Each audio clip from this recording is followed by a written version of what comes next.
Welcome, one and all, to the Gamesline podcast. It's me, John. I'm recording. Hello. This time, I am joined by my co-hosts, who were also my co-hosts during our live stream for the Game Awards. Scott. Hi, John. I'm also recording. Oh, that's good. That's cool. What's it like being a living Game Award? It's really hard, as in, like, you kind of can't move very much. They don't let you. They don't? Yeah. Well, I mean, like, you know, it's part of the artistry of it. Like, you kind of need to sit still for the most part. But I'm a fidgety guy. You know, I'm messing with my beard all the time. They don't like when you do that. Yeah. I mean, so is it like a Toy Story sort of scenario where if the camera's not on you, you can move around? Basically, yeah. I mean, have you ever seen like the living statues in like in like New York and like in London and shit? I only recruited one in Watch Dogs Legion. Interesting. Yeah, it's sort of like that, except I am sort of like bound by a mythical pact. Okay. A mythical pact with Jeff Keighley. Basically, yeah. Once a year, I do become the Living Game Award, and I do embody everything the Game Award stands for. Sounds terrifying. It's horrible. I hate doing it. Well, thank you so much for letting us know, though. Lorelai, you're also here. Hello. Yep, I'm also here. Are you recording? Am I recording? Oh, shit. Are you recording? Oh, no. Yeah, I'm recording. Of course I'm recording. Oh, my God. No, don't scare me. Please like make that. sure Jesus. to upload the backup. No, I'm kidding. I will. Okay. It's going to scare the shit out of me. Folks. Scared the shit out of me. I'm the one that has to edit it. Well, you're the one saying it. I know. All right. Well, look. We're here because the Game Awards happened, and unfortunately, it wasn't the worst thing in the world to watch. It was fine. Yeah, turns out the thing that helps you digest the Game Awards is having people actively make fun of it, like, as part of the program. I mean, the weird thing was, this is like the first time in a long time that that the Game Awards weren't like totally intolerable to watch. Like, even if I had been there alone, I wouldn't have like been spending my entire time like, oh my God, I wish it was the kind of thing I could have on in the background while I'm like raiding or something, and I'm not going to get pissed off. It was definitely long. It was as long as these ones usually are, but like it was tighter at least. Yeah, it was tolerable. I mean, there's the kind of there's a lot of stuff that when you sit there and you think about it for a few minutes, it's like, okay, yeah, that kind of sucked. Yeah, I mean, that always is the case. I mean, especially on like a societal aspect, Yeah. Mm-hmm. But at the same time, it's just like whatever. It's fine. Yeah, it was a Game Awards where we had a small feature for a sustainable game development group, and then we also had the Headalarian just talking about all the fucking garbage that's going on in the gaming industry, like, very candidly. And then also there was a fucking generative AI NFT cat game they showed as a trailer, and it's like, what is going on? What is the dissonance that we have here? I still don't know what the fuck that thing is. Yeah, so okay, we're gonna run through the Game Awards here, as if you were watching it yourself. We're gonna distill like the 4 hours into a digestible form with our voices. Hey, it was only 3 this year. It was 3 hours. It was 3 with like a 30-minute pre-show. 3.5 hours distilled into a digestible form with our voices. All right, so okay, here I'm just gonna kind of boom, boom, boom, boom, boom. All right. So they started off, and they were like, hey, we've got our first reveal, and it's a new Ninja Gaiden game. Ninja Gaiden Ragebound. That is by the folks who made Blasphemous. Real solid group of people to make a game like that. And really solid, it's interesting seeing Team Ninja bring back Ninja Gaiden in a classic way instead of like making another Neo. Like, yeah, they could, like, Ninja Gaiden as an IP has been sitting for a while because, you know, they haven't really had anything to do with it since the 3D games. And, like, they kind of did what all of the major game developers who are holding on to a rich IP are doing. It's just like, oh, we'll just give it to an indie company to make a 2D version that people really like, 2D old version of this game that people, like, you know, used to really like. And thankfully it looks way more than just like if they did another NES Ninja Gaiden nowadays. Yeah. It looks like a real proper like modern side-scrolling beat 'em up, and hopefully with like a lot of the same flourishes that the original Ninja Gaiden had. Yeah, absolutely. Yeah, looks pretty neat. You know, that's all we kind of know about it. There was some cool gameplay and all that, but you know. Yeah, I'm trusting the Blasphemous people. They've made 2 great games. You know what I mean? I'm sure they can handle Ninja Gaiden. They gave the Best Fighting Game award to Tekken 8, which I'm going to be honest, it was kind of just like the only thing that could have won that made sense this year. Like, and the thing is, too, is that Tekken 8 is in this really weird spot where it feels like it is a game without a country. There's not really a huge fan outpour for it. It's very, it seems kind of like a mess, and Tekken fans aren't super happy with it.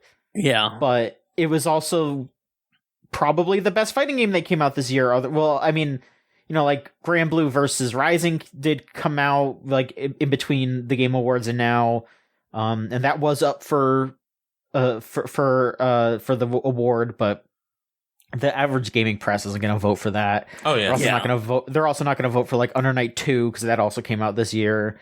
So whatever. I honestly am kind of shocked that it didn't go to Sparking Zero because. I'm not shocked. Like those Dragon Ball games, like, you know, for as better as they've gotten over the years, still kind of have a reputation of being like a sort of like cheap, like sort of a cheap like like arena battler kind of thing, and less of like a fighting game, a proper ass fighting game. They have that reputation, and they don't fully deserve it because, like, the Budokai games and all that are, like, the good ones of those. But at the same time, from what I've seen, like, I feel like a lot of people are also pretty down on Sparking Zero now that it's been out and people have digested it because there's not as much content as there was in, you know, like, the previous, like, Budokai games.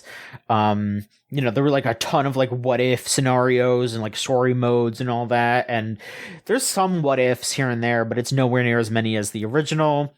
It feels like they're coming out with more, like, with so many of these Dragon Ball games, and they're all just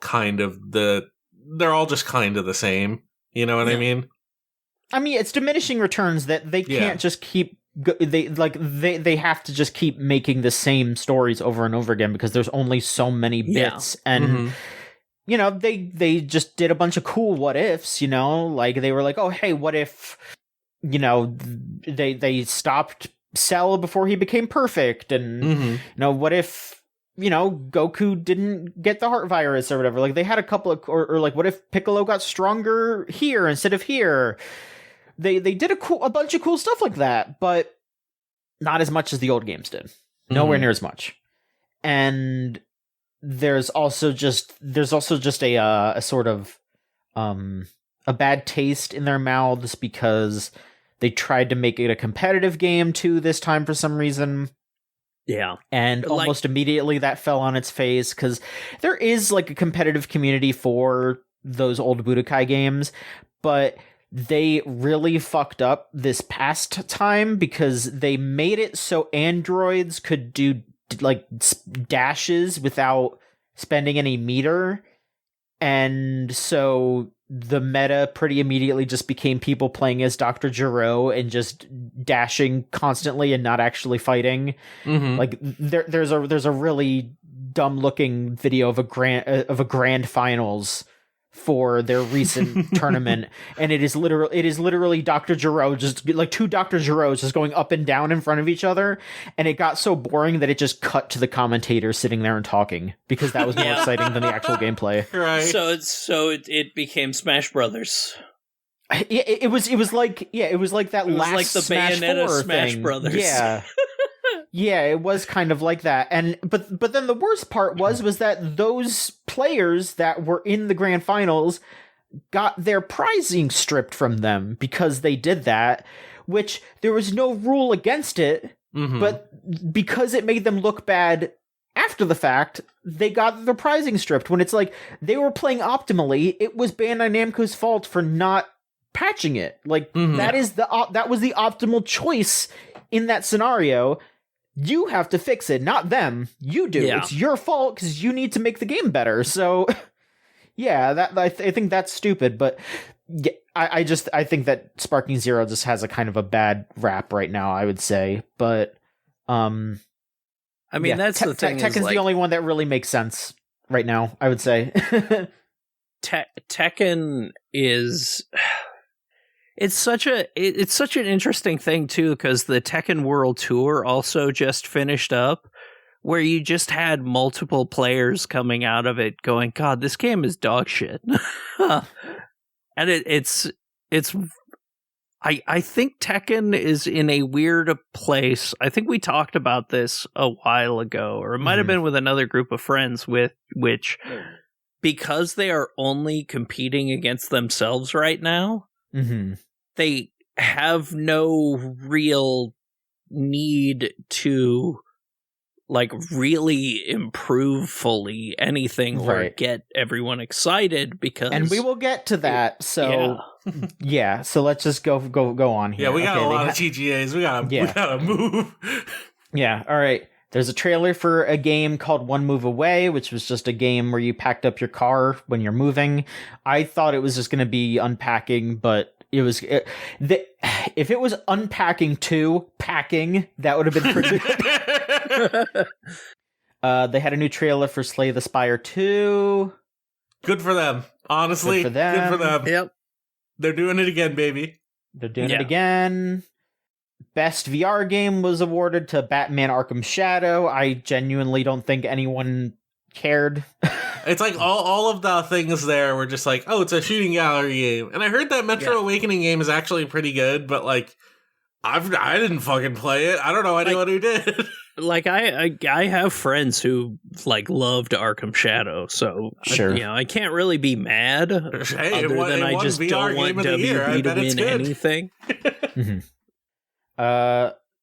Trees Please Games got got an award for it wasn't Games for Impact, was it? It felt like some sort of special. Was this the one that was like, this is the sustainable development? Yeah, that felt like a special award that they just that was the them. Games for Impact. Was I it? think. Okay. No, it was Games for Impact was later. I don't think it had like an award name. It was just kind of like a special award that they were gifting to them. Okay, sure. They had a trailer for a new update to Dave the Diver called The Dive in the Jungle, which is going to be late next year. They showed off the new Warren Spector game called Thick as Thieves. Let's go. The more I've thought about it, the more I'm just like, this is going to be good. This is going to be cool. I like this. Yeah. I like this just conceptually. Like, it's basically just going to be a multiplayer heist game where you're trying to steal something and other people are also trying to steal that thing and you're fighting over it. Nobody has guns, which is sick. Like, the first main character they showed off is literally just the thief guy. Like, not a name for anything, but it's just like, it looks exactly like him. He's got like a little. It looked like he had like one of those things you can just slap people over the head with, and it's like, oh yeah, that's the thief guy. A bonk stick. Arlo or Arvin or something, something like that. Like, listen, Warren Spector knows what he wants to make. Yeah, I trust Warren Spector more than I trust. Yeah, a lot of other like media luminaries trying to make the same thing. Sure. They had the esports awards. I don't care. Okay, this one is fucking crazy here. We got the trailer for a game called Shadow Labyrinth, which fuck yeah, let him cook. What let the him fucking fuck? cook. Let him cook. It's a Bandai Namco game, and it very quickly became apparent that this is a game that is tying into that secret level bit where it's Pac-Man but like fucked up. It's a fucking Pac-Man Metroidvania. I'm sorry, fucking Yeah, you play as a guy who has he's got like Pac-Man as his like little familiar, and you're going through a Metroidvania world, and it honestly looks pretty great. And Yeah. apparently the secret level thing is a prequel to that.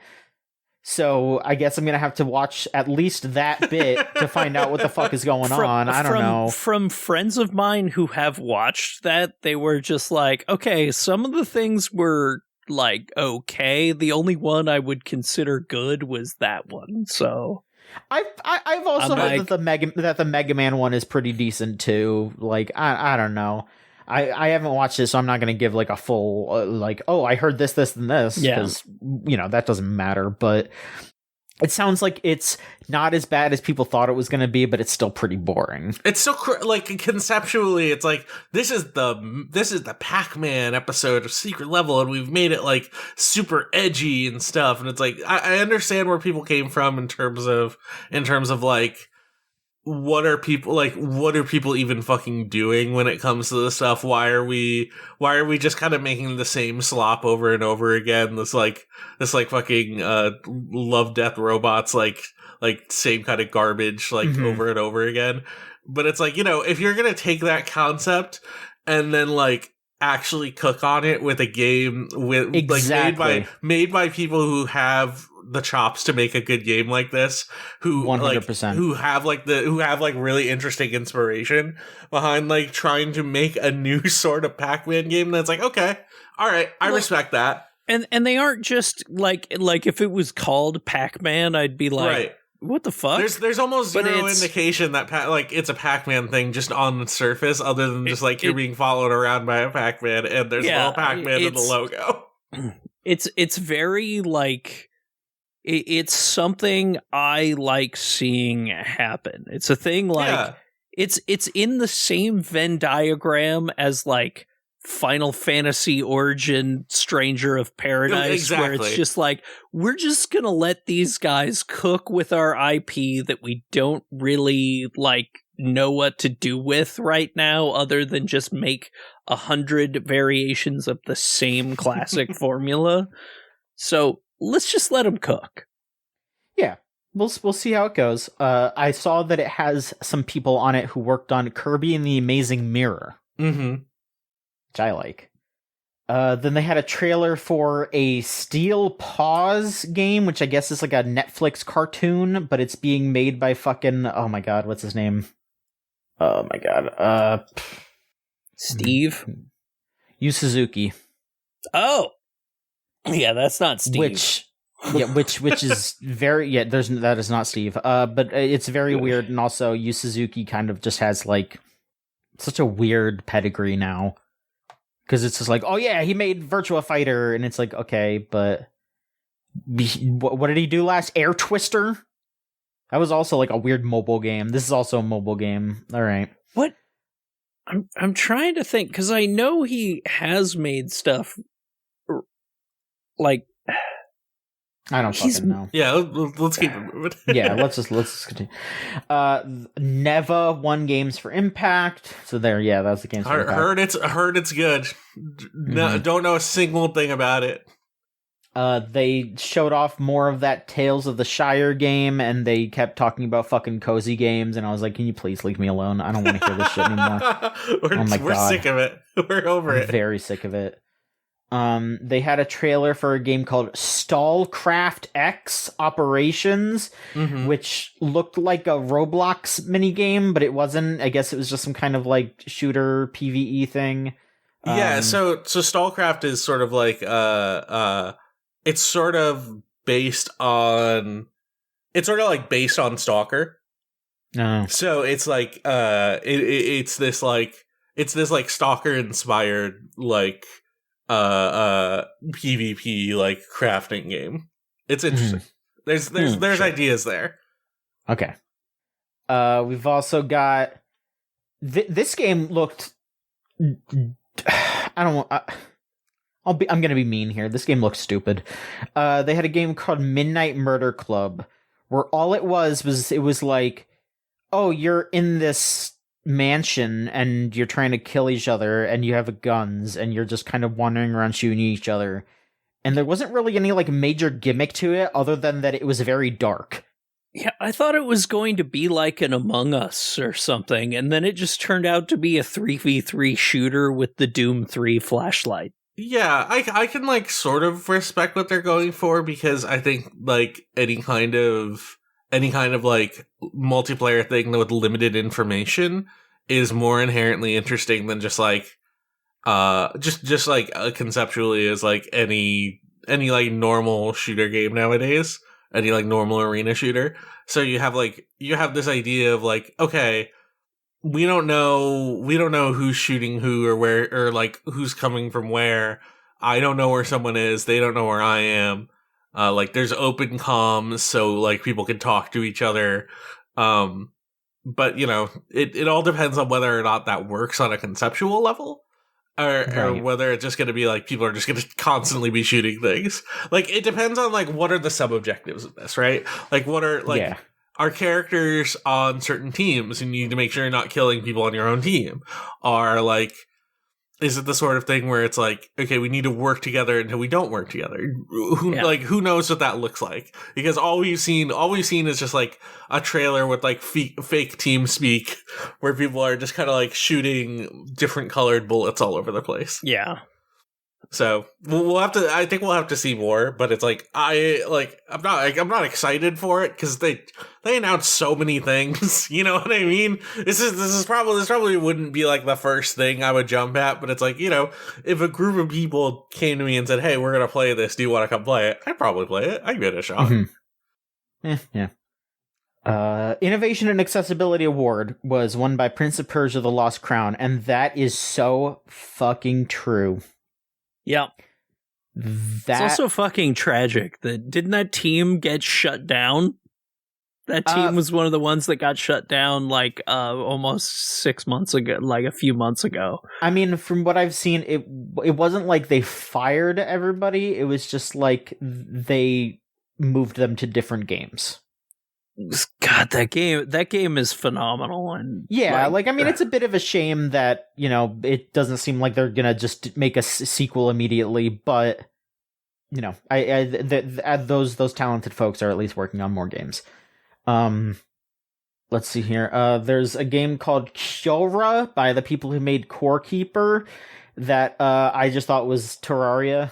It's Terraria. Sure is. Best family game was Astrobot, sure. Here's one where I was like, oh, holy shit. The folks that made Sifu are making a soccer game called Rematch. That game looked cool as hell. Yeah. The Rocket League without cars. What a fucking concept. And no, it's really cool because like with so many sports games, they're all about like high level team management and stuff, and it's like you rarely ever get the feeling of being a player on a team. And it's like, ooh, this is such a good idea because no one has touched soccer in the same way before. You know what I mean? And also I just trust Slow Clap at this point. Like Absolver is awesome, Sifu's awesome. Like whatever game they make, I'm gonna fucking give it a shot. even if it is just a soccer game, I'm like, I trust them. I want to see what they're cooking. There's also a trailer for Solasta 2, which I don't know anything about Solasta. I don't know. It's just kind of the Solasta heads are eating. They sure are. And that was just the intro there. So then we go to the main show here. Jeff got on stage and he was jeffing it up. Statler and Waldorf were there and they made fun of him. That was pretty good. Like probably the best use I've ever seen of Statler and Waldorf of something in like it's such a long time. You know what I mean? Probably since the last time Statler and Waldorf were on the Game Awards. Oh my god! But it's just like, oh, like holy shit! Like, what a beautiful way to like lampoon this thing you've been doing for 10 years and like actually make it way more watchable. It's just like have people actually making really candid jokes about the shit that's happening on stage. Yeah. It's like acknowledging every criticism that you've gotten. It's really beautiful. Mm-hmm. Like very expertly done. No, it was good. It was good. It was straight up good. Then they got old Tippy Toes Todd out on the stage with Troy Baker, and they gave an award for best performance to Melinda Juergens for Senua's Saga, and Harrison Ford also came out, who was very visibly on something, like probably sloshed out of his mind. It was really funny. Very visibly on being old. Yeah, he was being as as professional as humanly possible, but also, you know, he can probably barely stand, you know. I mean, he probably took I'm just saying he probably took a swig or two of something before he came out there. That's all I'm saying. I still just hate Troy Baker coming out in his best Vanilla Ice khakis. My God. I mean, the thing is, though, I will say that Harrison Ford did give Troy Baker a good nod and said that his indie was really good, which is like something that is kind of crazy. Like Harrison Ford, he is extremely protective of that role. Like, you know, so many people talk about how, you know, there should be recasts for characters and all that. Mm-hmm. And I mean, part of the reason why Indiana Jones hasn't been recast yet is just because, Harrison Ford is just so married to that character. He wants to keep doing it until he physically cannot anymore. So, and he also just doesn't sound like a young guy anymore. So it's like, it makes sense that they were recast him. But it's like, I still haven't played that Harrison Ford game, but it's like, I've seen bits and pieces of it. I've heard Troy Baker's voice acting. He sounds like a good Indiana Jones. Like, you know, like, it's cool. It's so sick to actually receive that like validation from the real Indiana Jones. Yeah. Regardless of what you think of Troy Baker. Yeah. Then there was a couple more reveals here. Some big ones too here. They revealed The Witcher 4, which it's not a surprise. Like that has been something that has been like leaked and rumored for ages. But we saw an actual like cinematic trailer, and it confirmed 100% that Ciri is going to be the main character. I just, you know, she had an enlarged orbicular oris, too compressed glabella. Her Nasian bridge was too high. Her zygomatic bone was too high. So it's just like, you know, this is too woke for me, honestly. Okay. God damn it. Fucking Scott. Fuck. I'm just shaking my head. The gamers, like, they're being so they find something to be weird about every single time, and it's like I can never like put my finger on it until it happens, you know?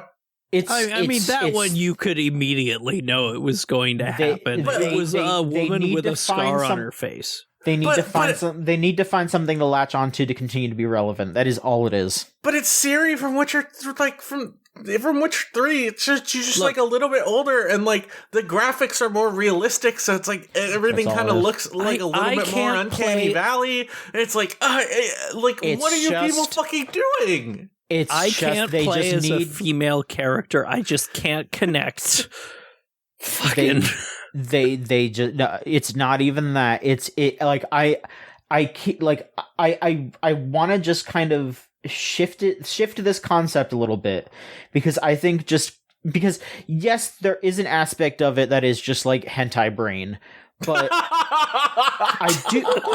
I do think that like we should also acknowledge that like it's disingenuous from even that.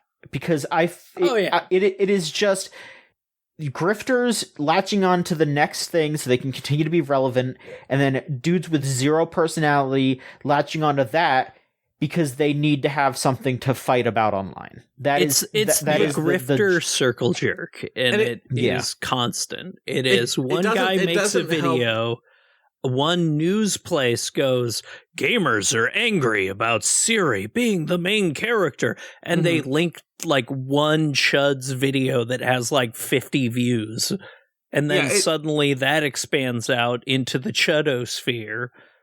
And, you know, suddenly it's the common refrain that their CD Projekt Red is killing games. It didn't help that the outrage market was like, it was pretty much exclusively video before. Like, it was YouTube, it was Twitch, it was like, it was those people, like, with too much, like, too much of a platform who are able to spread this shit too quickly.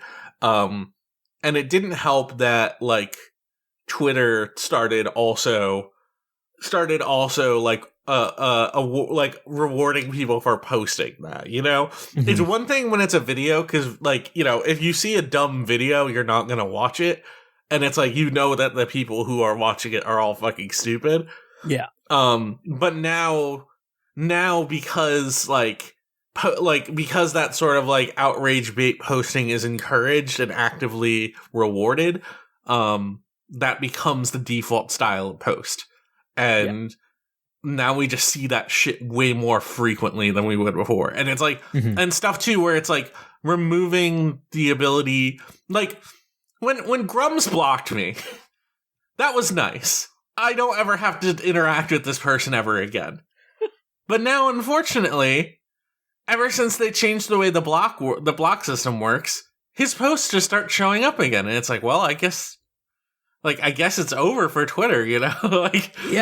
It's just fully being ceded to this right-wing, like, outrage bait sort of culture that is fucking awful. Like, not only is it, like, toxic to be in, it's just, like, it just sucks. Like, no one wants to read it. Like, no one wants to be around that kind of stuff. That's not how I want to spend my time online. I mean, I'm away from that a lot more just because I don't interact with that at all, and that helps out a lot. Exactly. Like, I don't interact with it. Well, I'll interact with it by my own special method of just telling them they're a ghoul, and then completely and then you have to see it more. I'm sorry. No, I know. No. The whole point I'm trying to say is, like, I'm muting that thread. I'm like, I don't interact with it at all. Period. Beyond that. Like, I have an entire system to make sure I don't ever interact with this at all. Like, beyond, like, the initial telling someone that they're stupid. It's, you know, it's dependent on, like, the people you follow as well, you know? Yeah. It's an entire, like snake eating its own tail sort of situation. I like Blue Sky better in the sense that the people who are like that are actively, like, pushed off the platform pretty much immediately. But, you know, it's still a platform with its own problems. Anyways, that's my rant on outrage culture. We can make the internet a better place. Yeah. Just gotta block and ignore. Just block and ignore. There's another... okay, this is one of the weirder things that they announced, okay? I need space. I need space for this. I know that the actual true weirdest one is the fucking AI cat thing. Yeah. But Bandai Namco and From Software announced a new Elden Ring game called Elden Ring Night Rain, which is a co-op, like, hero mission based sort of deal. Okay. I've poured over the texts. I've opened the Grand Archives. I've read all of the grimoires. I understand what this game is. It is a 3-person co-op hero-based roguelike. That is set in the Elden Ring universe, but is not canon to the game Elden Ring. Okay. It is what's the best way of putting this? It is the sort of, I don't want to say brainless, but it's like I don't want to say brainless. I don't want to say things like sell out. I don't want to say that kind of shit because it's like that's not totally true because this is an in-house project for what it's worth. This is an idea that they had. It is based off of a lot of different things, but mainly seeing like community efforts to create things like randomizers and seamless co-op and they did boss rush stuff for Sekiro in the past. But also it's based off of a whole bunch of other larger trends in gaming. Like, you know, it has straight up Fortnite mechanics in it where you're dropping into a place and there's a circle that's closing in. Runs are supposed to be like 30 minutes long, which is like a roughly amount around the time like a regular Fortnite game goes. It is strange. It is not necessarily what I think a lot of people want out of Elden Ring. And it is also simultaneously, I think, like the most exciting thing that FromSoft has done with one of their existing IPs in a really long time. My stance on it is don't even worry about it. Like, if you start overthinking this, if you start thinking about this for longer than 5 minutes, your brain starts to hurt because it's like, what do they do? Like, why are they making this? But also, you know why they're making it. They're trying to make, like, Elden Ring became one of the most popular games that they've ever created. It sold fucking gangbusters. Like, but they also had a whole bunch of people who had never played any of their games before being like, why is this so hard? Like, what are they doing? Like, what kind of game? Like, why is everything so weird and obtuse? And it's like, well, I guess if you haven't played any of these games before, you probably wouldn't have that sort of, you probably like wouldn't have that background ready to jump into it and like understand how these things work. But making a game that's more in line with the expectation of like regular gamers, while still being something that is likely going to be a difficult game, even with co-op, is a really smart idea in like from a business perspective standpoint, you know? And also making one of these games that's also like faster is really interesting because like Elden Ring is a game with a massive map where you can just sort of like get lost in it. It's got open world aspects, but it's still a very linear game. But it's like, it's a big linearity, you know what I mean? It's like, it's huge. So it's meant to be played slowly. It's meant to be played like thoughtfully, even in a world that's maybe like too big for that. So taking the size and scope of Elden Ring, of these like big areas, and putting you in the boots of someone who's far more agile, who's probably not thinking about like going from place to place and thinking about how to take out every single enemy like relatively efficiently, like trying to find all the secrets in this little area, and instead just going, we gotta go to that base, to that base, to that base, so we can get these rewards, so we can get these power-ups, and then we can go and fight this boss here, so that we can go and fight that boss. That is interesting. That is like, from a gameplay conceit perspective, I respect that, and I want to try it. I'm gonna sign up for that network test and hope like, you know, hope I get in, hope I finally like can get my hands on it.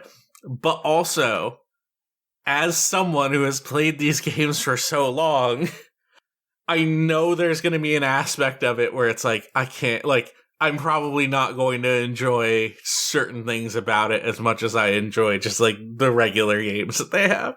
I don't know. I don't know yet. I want to go in full clean slate, full like zero expectations. And I just want to try it and see if I can enjoy it on its own merits. And if I can't, then I can. Action, hobby grade co-op, genre blended, multi-mode, competitive metagrowth choice with epic Elden Ring heroes. Exactly. And that is the weird thing. Is like, it's hero based in that. Okay, so let me take this back a minute. I'm sorry. The more you describe it, the more I just see like the Randy Pitchford Battleborn tweet. That's what I'm saying, though. It's like, if you think about it, I don't want to fantasy book the territory, you know? But, like, when I think about it, I think about how, like, the Elden Ring mobile idea was, like, approved by their like, parent company, right? And it's like, that's probably something that was going to be handed off to different developers, but Elden Ring as an IP is owned by FromSoft. Like, they're the people who have the final say on it. So, I imagine when that, the like, it's, when you hear about, like, Elden Ring mobile, and you see Night Rain, it's so hard not to put 2 and 2 together. Because it's like, oh, this is like, this was the gacha game that they were gonna make, you know? They were gonna sell new heroes.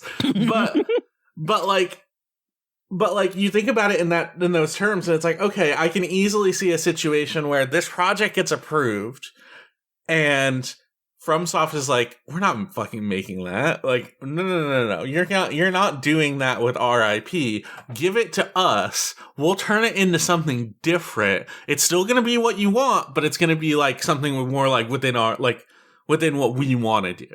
And it's like, that's where like a lot of these business decisions start to make sense to me. Sure. And like, seeing not just the thing that like reinforces this too is like seeing not just that they made a whole bunch of brand new designs. Like, a lot of the stuff they showed in that trailer is just brand new shit. It's like, none of this was ever in Elden Ring.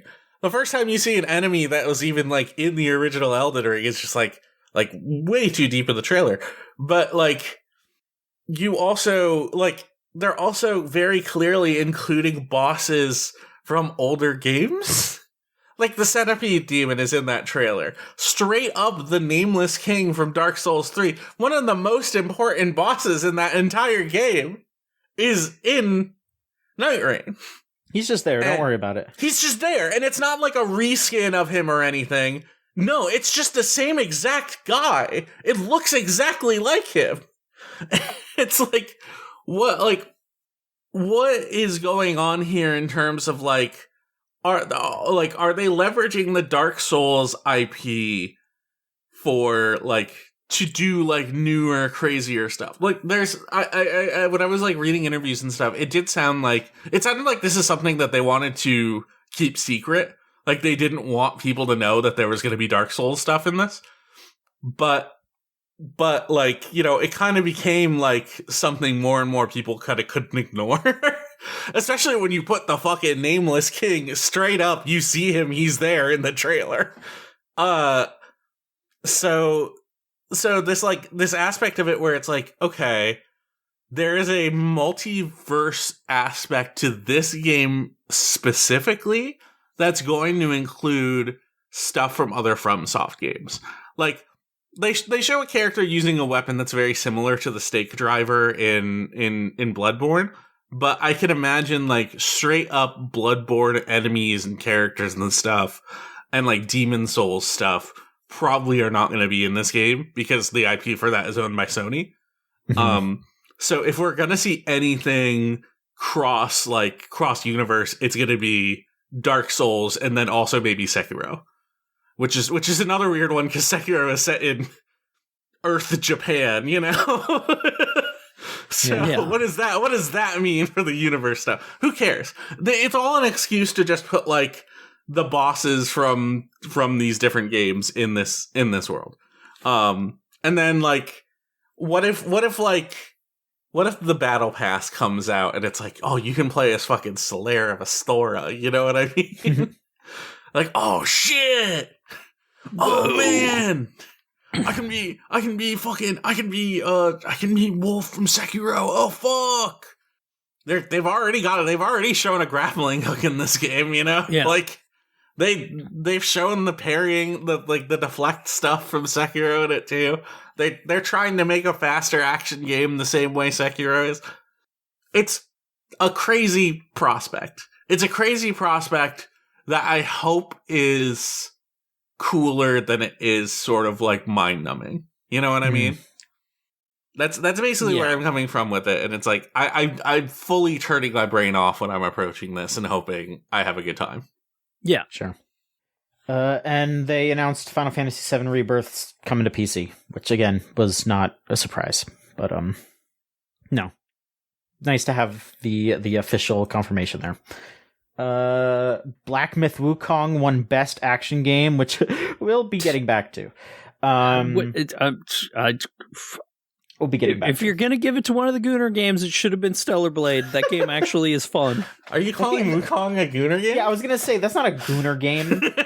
There's no women in it. It's the game the Gooners obsessed over. There's no feminism in it at all. You shouldn't talk about feminism. They got Ueda coming out doing a new game. Finally, Epic Games Publishing. We got it's just called like Project Robot, and you're in like a mecha. It looks like of some kind, clambering around. looks cool, perhaps. Outer Worlds 2 is happening next year. Then they had Joseph Fares come out, and he was cussing up a storm, and the usual.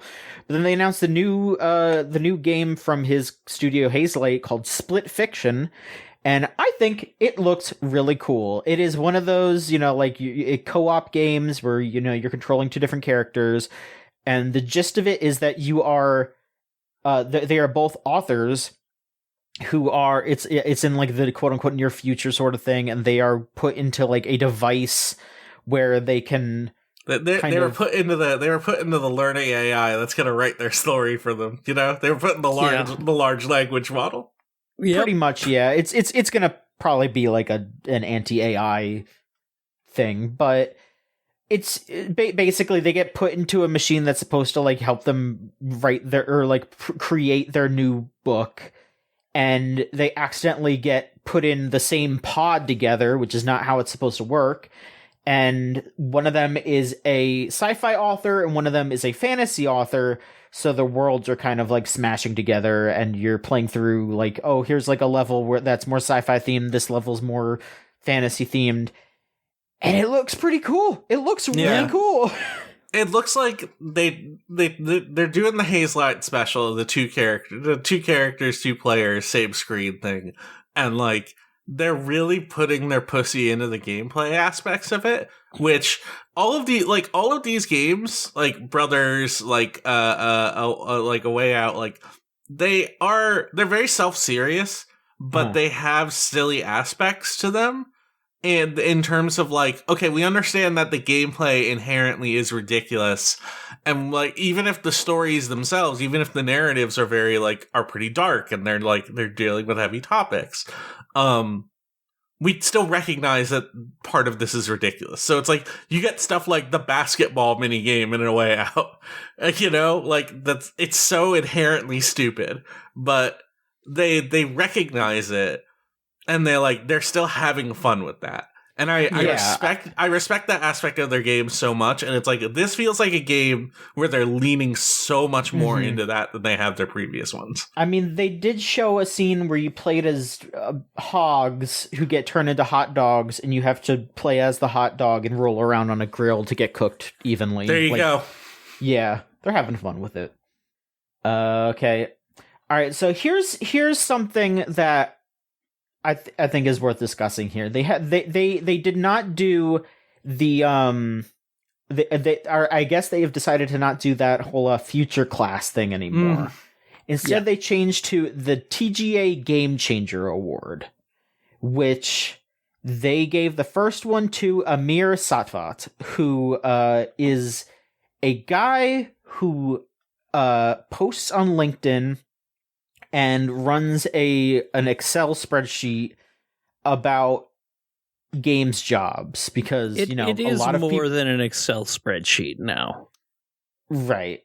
I mean, it's a group, it's a community, it's a lot of people are putting effort into it, and it's definitely not a bad thing what he is doing. He's had an overall very positive impact on the gaming landscape, especially in a time where people have been getting laid off en masse. but there's like layers to it that I think are not being represented, that were not shown at the Game Awards. He came out wearing like the most like stereotypical gamer outfit. Like I think he had like a Triforce like hoodie on and some shit, like a Mario shirt, and he was just like, I'm just a gamer, I'm here to help gamers out. But he's like, he works for, I think he works for Tencent. Like he's like he's a pretty rich dude. Like he is like a pretty high up there like suit.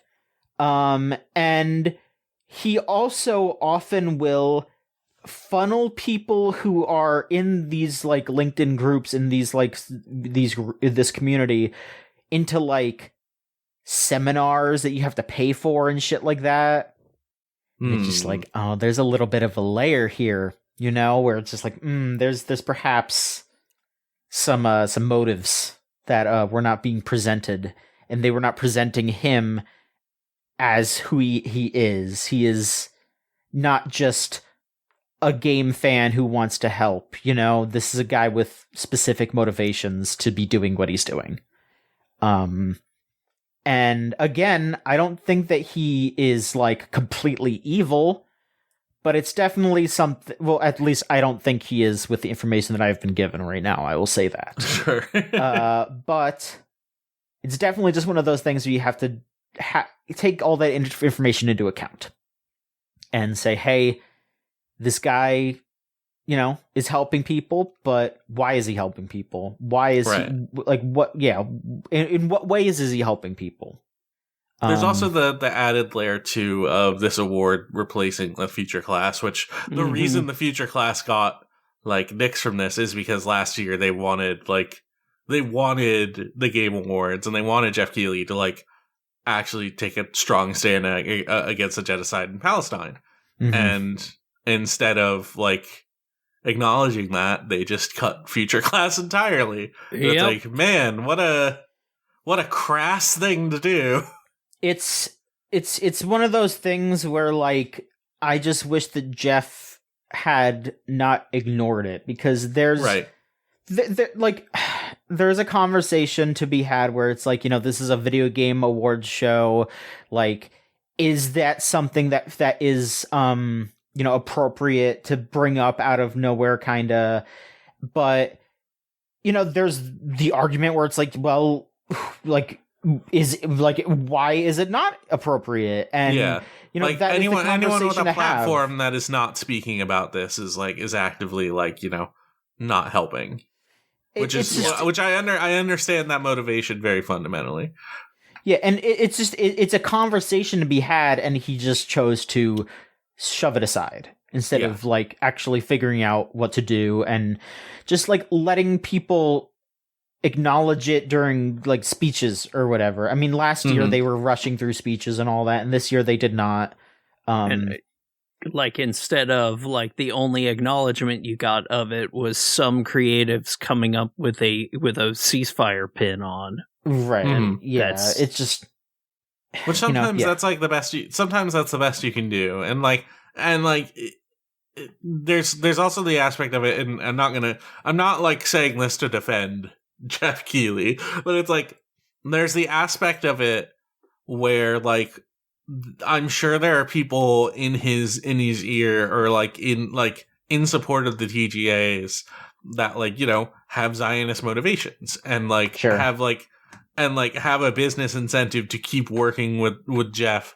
So the idea of taking a stance like that is like sort of not considered radical in the media sphere, but considered like it was for a while, but is now more widely accepted, but still like, you know, it's still taking its time, which is part of the problem. So I mean, look, I'm gonna skip ahead a bit here, but I'll just say, like, they fucking announced a new Neil Druckmann game. Yeah. That dude's a gigantic Zionist, you know? Like, do you think that if Jeff Keighley let some people go up on stage and say there's genocide happening in Gaza, that Neil Druckmann wouldn't be like, fuck you, you're not getting my game announcement next year? Sure. Like, yeah, I don't want to. I also don't want to defend Neil Druckmann because I don't give a fuck about Druckmann. But it's like, I remember when he was actually pushed on his Zionist beliefs, he didn't walk them back, but he just he full on deleted everything he said about it, which is just like, part of that tells me like he recognizes at least part of what he did believe at the time, or still does believe, is like wrong, or at least not publicly accepted. So I don't know 100% what's in Neil Druckmann's heart. I don't particularly have optimistic beliefs about him as a person. Like Last of Us 2 is a fundamentally Zionist game in so many ways. So it's it's disgusting. Like, I want to believe that games as a whole are largely can largely lean left and lean towards a more progressive society and want better things for people, even if there's so many stupid fucking people at the bottom who won't shut their mouths about how all women in games are ugly nowadays. You know what I mean? And I want to believe that there's a way for us to do better, but it's like the more you see of it, the more you realize oh, this is a business. Business is always gonna either gonna lean right or is gonna be fundamentally center at the best of it. So it's you gotta take it where you can take it, you know? Mm-hmm. It's rough out there. Yeah. Yeah. All right, let's see here. There was a game trailer for Steel Hunters, which is a mech battler that's got a playtest going on. They have a game called Black Frost, which I think that was just it was just Frostpunk 2 or something the Long Dark 2. Yeah, that was the Long Dark 2. They did announce Frostpunk 2 also. I know. I think that won an award. I think Frostpunk 2 won an award. Yeah, Frostpunk won an award. That's right. And again, to talk about tonal dissonance here, they did bring out old Randy Pitchford, Mr. Treats his employees like dog shit. Talk about a fucking slime bag. Here's a piece of shit. To announce Borderlands 4, everybody. Right. I hate that. I had to find out that I actually think the writing might actually be good because Josh Trujillo is writing it, and that guy is really good. You can only trust so good. You can only trust so much. You can only trust so much from the Pitchford game.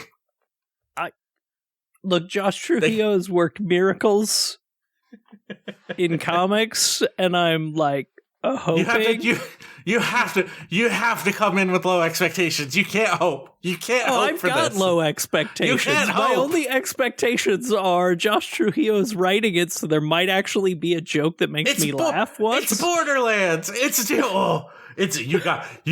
have to be okay, Lorelai. You have to be okay. I don't want to talk about Borderlands. Let's move on. Yeah. And they announced the new Tekken 8 character, who is Clive from Final Fantasy 16. Let's go! Yeah. I don't play Tekken, so I'm the person who's... It's a very strange. I'm the person pick, who's excited about that. It's a strange pick, but it's not a surprising one at all, considering these are all worked out years in advance. Mm-hmm. Sure. Yeah, it's the kind of thing where it's I understand why Tekken fans are upset about this, but also I love stupid, dumb crossovers. I love the fact that Noctis is in Tekken, you know? My favorite part of this whole thing is this officially makes it so that, the two biggest, character realization moments Clive has are because he gets isekai'd into another game. Mm-hmm. So, literally the Final Fantasy 14 crossover is the exact moment, like takes place at the exact moment you hit the buttons to find your flame. That's funny. And he was able to accept it because he got isekai'd into the Final Fantasy 14 world. Fuck it. And now Tekken, it's supposedly the moment where he finally comes to the, hey, I'm willing to sacrifice myself for the world, yada, yada, yada. Oh my god, it's so fucking funny. Mm-hmm. Clive learned sacrifice by fighting Jin Kazama. That's true. They had a trailer for Splitgate 2, which you already knew about. And then, oh hey, Ryuga Gotoku came out swinging. Fucking swinging. Hey, Virtua Fighter's back. I don't just mean that they're good. I don't just mean that they're doing that Virtua Fighter 5 port with a rollback. No. There's a new Virtua Fighter coming out. Oh, it looks so pretty good. Cool. Pretty fucking cool. They did have like a big showcase for other Virtua Fighter stuff, and they teased that it was going to have a fucked up story mode like Yakuza.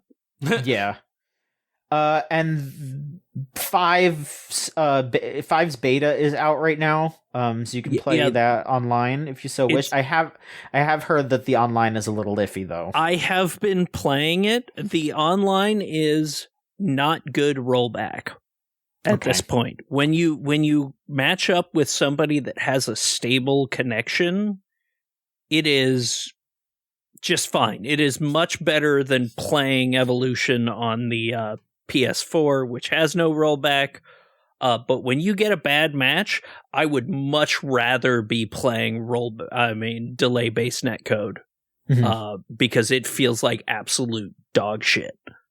Which sucks for a game like Virtua Fighter when I'm rolling the dice every time I get into a match, whether it's going to be amazing, just like I'm sitting next to someone on my couch, feels great, or, hey, this feels the worst. Mm-hmm. I did play for like 5 hours yesterday. And then they did announce a game called Project Century, which it looks like it's going to be a Dragon style game, but perhaps a bit more violent, more realistic. Maybe a little more Lost Judgment. Maybe. We'll see. That's what it kind of looked like. It's set in 1915. It kind of looked like they were doing the back in the past with the regular characters thing, but with the Judgment style instead of Yakuza. Sure. I mean, it's a different dude, though. It's not the Judgment guy, so, you know. And then they got Astrobot 1 Best Game Direction. They had a trailer for that new Warframe update.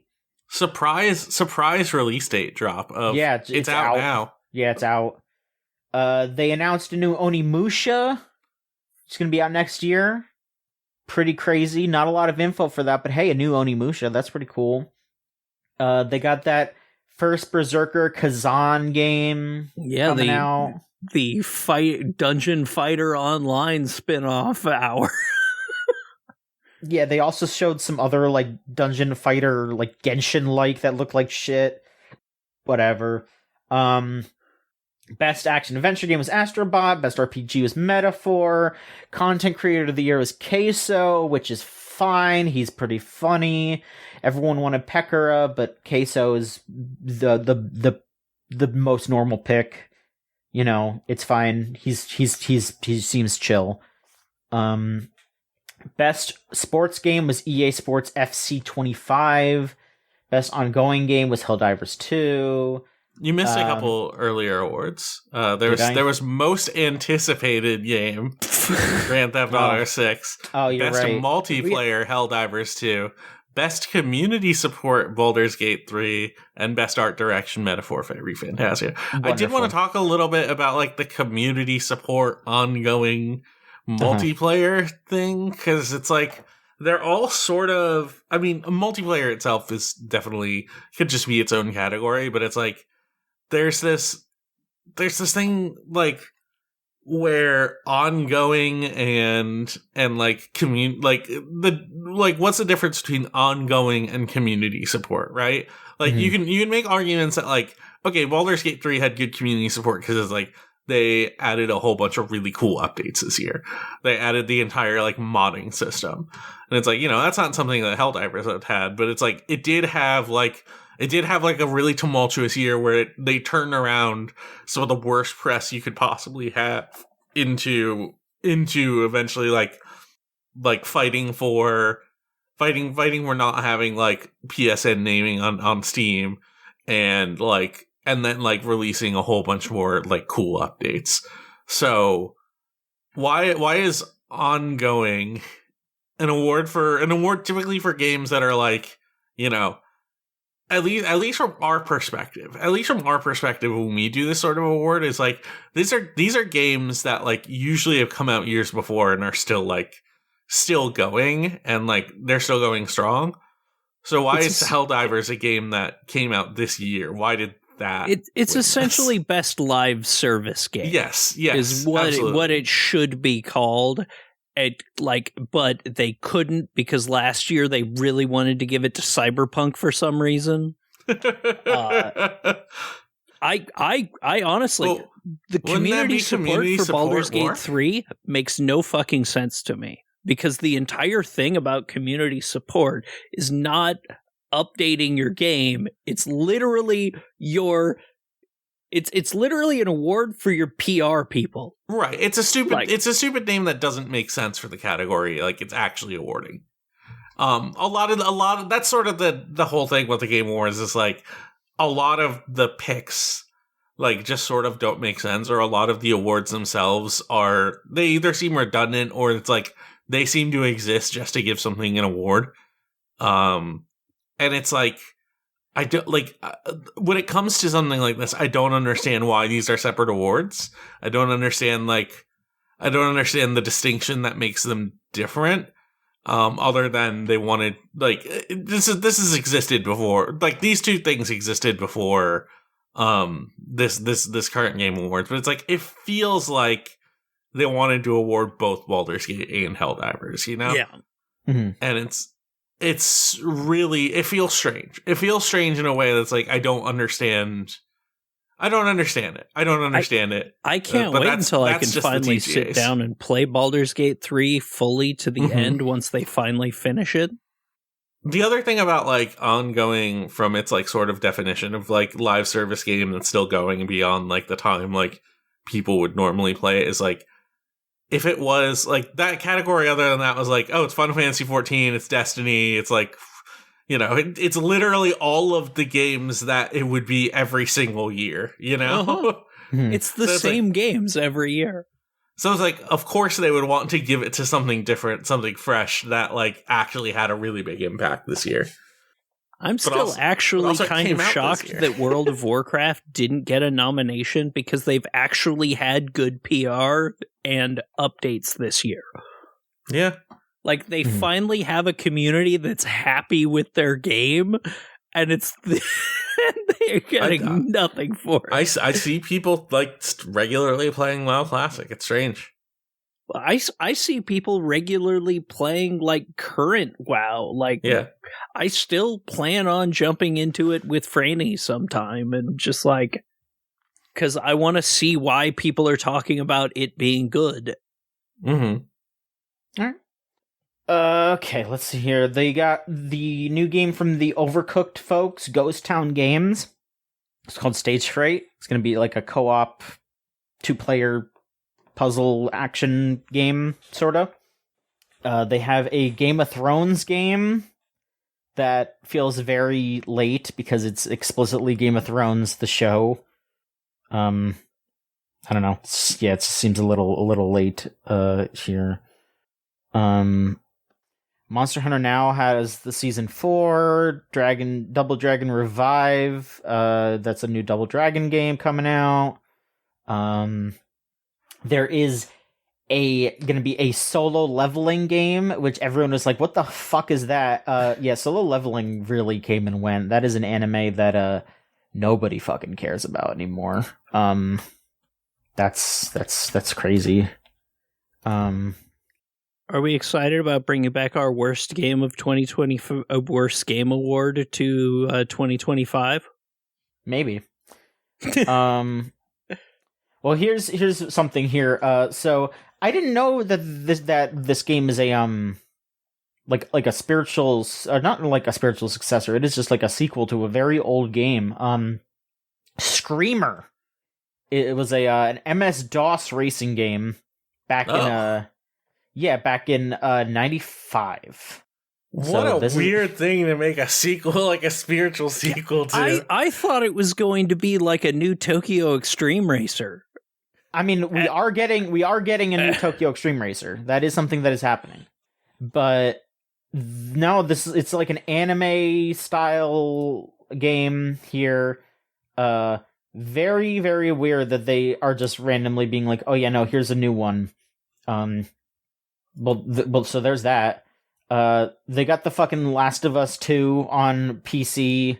The Last of Us 2 remaster. It's back, everybody! Yay! Worst game of the year 2025. Yay. Going for it every other year. Let's go.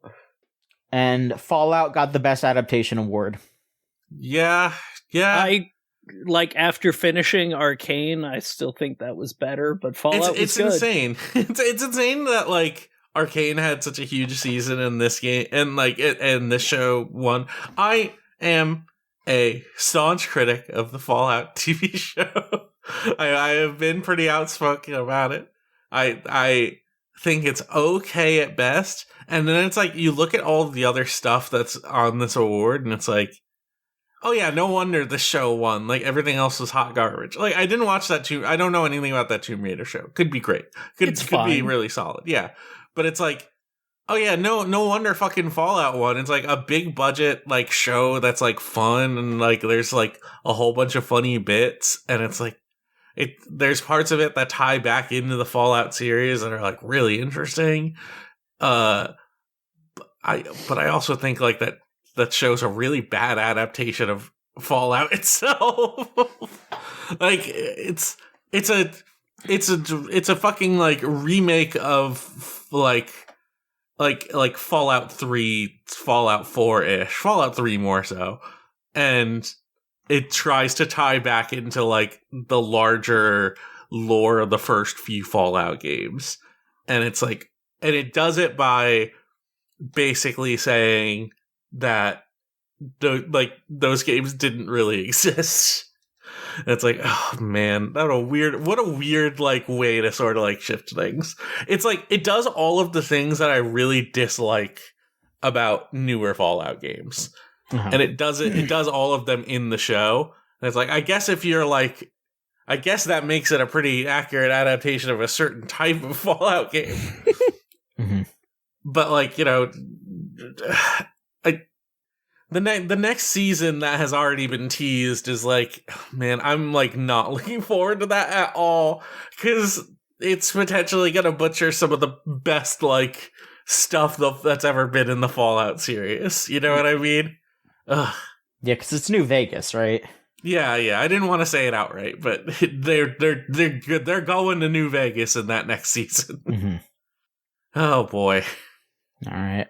There was a 3-person co-op game called Den of Wolves. I think that was announced already. They had a Honkai Star Rail trailer for the new season, whatever. They had a bunch of Fortnite trailers, okay.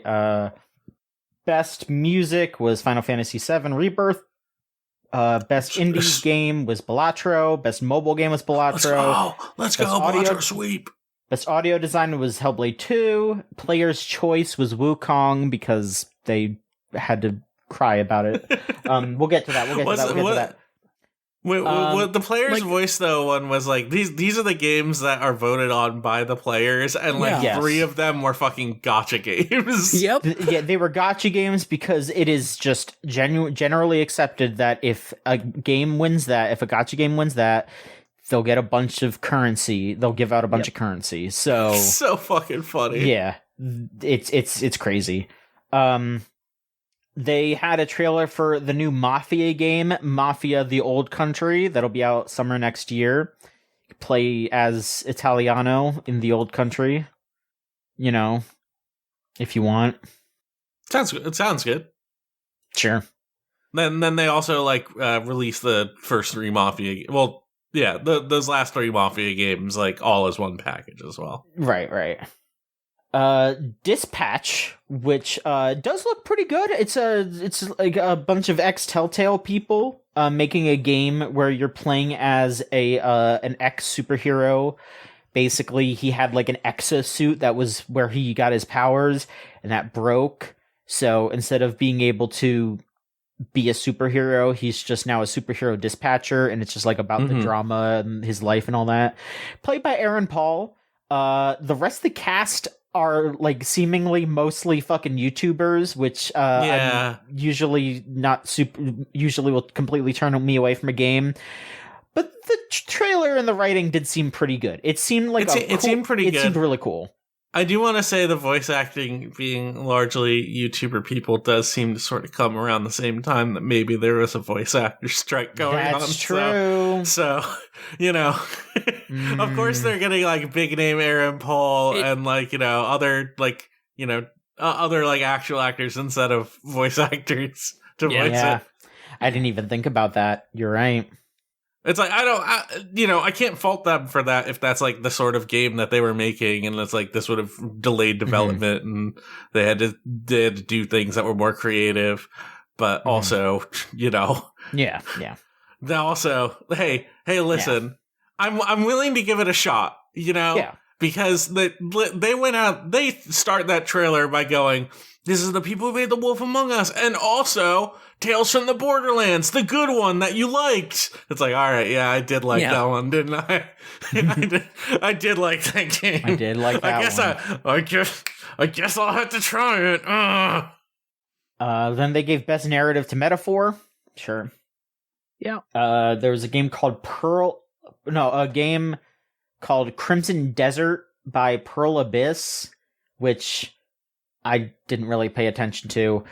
I don't remember this at all. I don't remember it either. Then Keeley came up on stage and he was fucking teary-eyed and he was like, we're going to announce something that is going to just blow your entire ass clean off your body. Everyone going, holy shit, it's Half-Life 3, and then they announced something better. We start to hear like the Valve chords go off. Because there were a bunch of rumors all of a sudden out of nowhere. Oh man, I'm hearing that Gabe is going to be there. He's going to announce Half-Life 3. And then it totally wasn't that. It was an Okami sequel. We're getting an Okami sequel. They didn't call it Okami 2. They didn't call it Okami with like some sort of like subtitle or something. It just said Okami sequel, which is like the funniest way to announce you're doing a sequel. There might just still be like internal discussions going like, for sure. Is Okami 100%. Then Okami 2 or not? I don't think that the game is gonna come out and say Okami sequel like on the package. Yeah, no, you know? I know. I'm just saying I just imagine that there's some very funny arguments happening right now where it's like, is this Okami 2 or is this Okami 3? We need to figure this out. It's Okami sequel. That's what it is. We have to rush it. It's Game Awards are like in a few days. We can't keep waiting on this. But the thing is that it is being directed by Hideki Kamiya. He is working with Capcom again, and he has created a new studio called Clovers. And there's a bunch of the like really big Platinum people leaving Platinum all at once. So it's starting to seem that like Platinum was Clover Studio 2, and it seems that they started to get kind of stifled over there. So it looks like they're just making Clover Studio number 3 here. Kamiya also just did an interview talking very openly about like him leaving because they were like, no, you need to do live service shit. Yes. He's just like, fuck you. Yes. I'm done. He almost retired completely, and then the Clovers thing came up and it was just like, okay. Yes. I'm glad the live service bubble is ending. I'm glad like the major game companies are realizing what sells is like just straight up narrative games. This is this is where our bread and butter has been. Like us trying to juice more money out of people has not been as lucrative as we wanted to be. It's still been pretty lucrative. There's still been some pretty lucrative ones, but live service can be fun. Like, I'm playing fucking Marvel Rivals. Yeah. It's just if there's 300 million of them, everyone's going to play one. It is the biggest gamble in the world, and it almost never pays off. And also, like, live service elements in otherwise, like, single-player games are just, like, largely reviled. Yes. Like, people don't want to buy microtransactions for Dragon's Dogma 2. A game that's great. I fucking love that game. Awesome game. I didn't touch anything beyond, like, the normal like sale price. Yeah.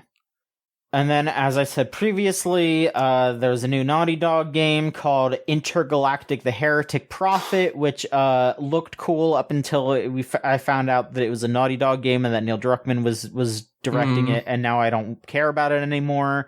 Yeah, there's an aspect of it where it's like, oh, they're putting all of these brands all over the place, and it's like, and then you see like a Sony logo on some like old tape players, and it's like, oh yeah, no.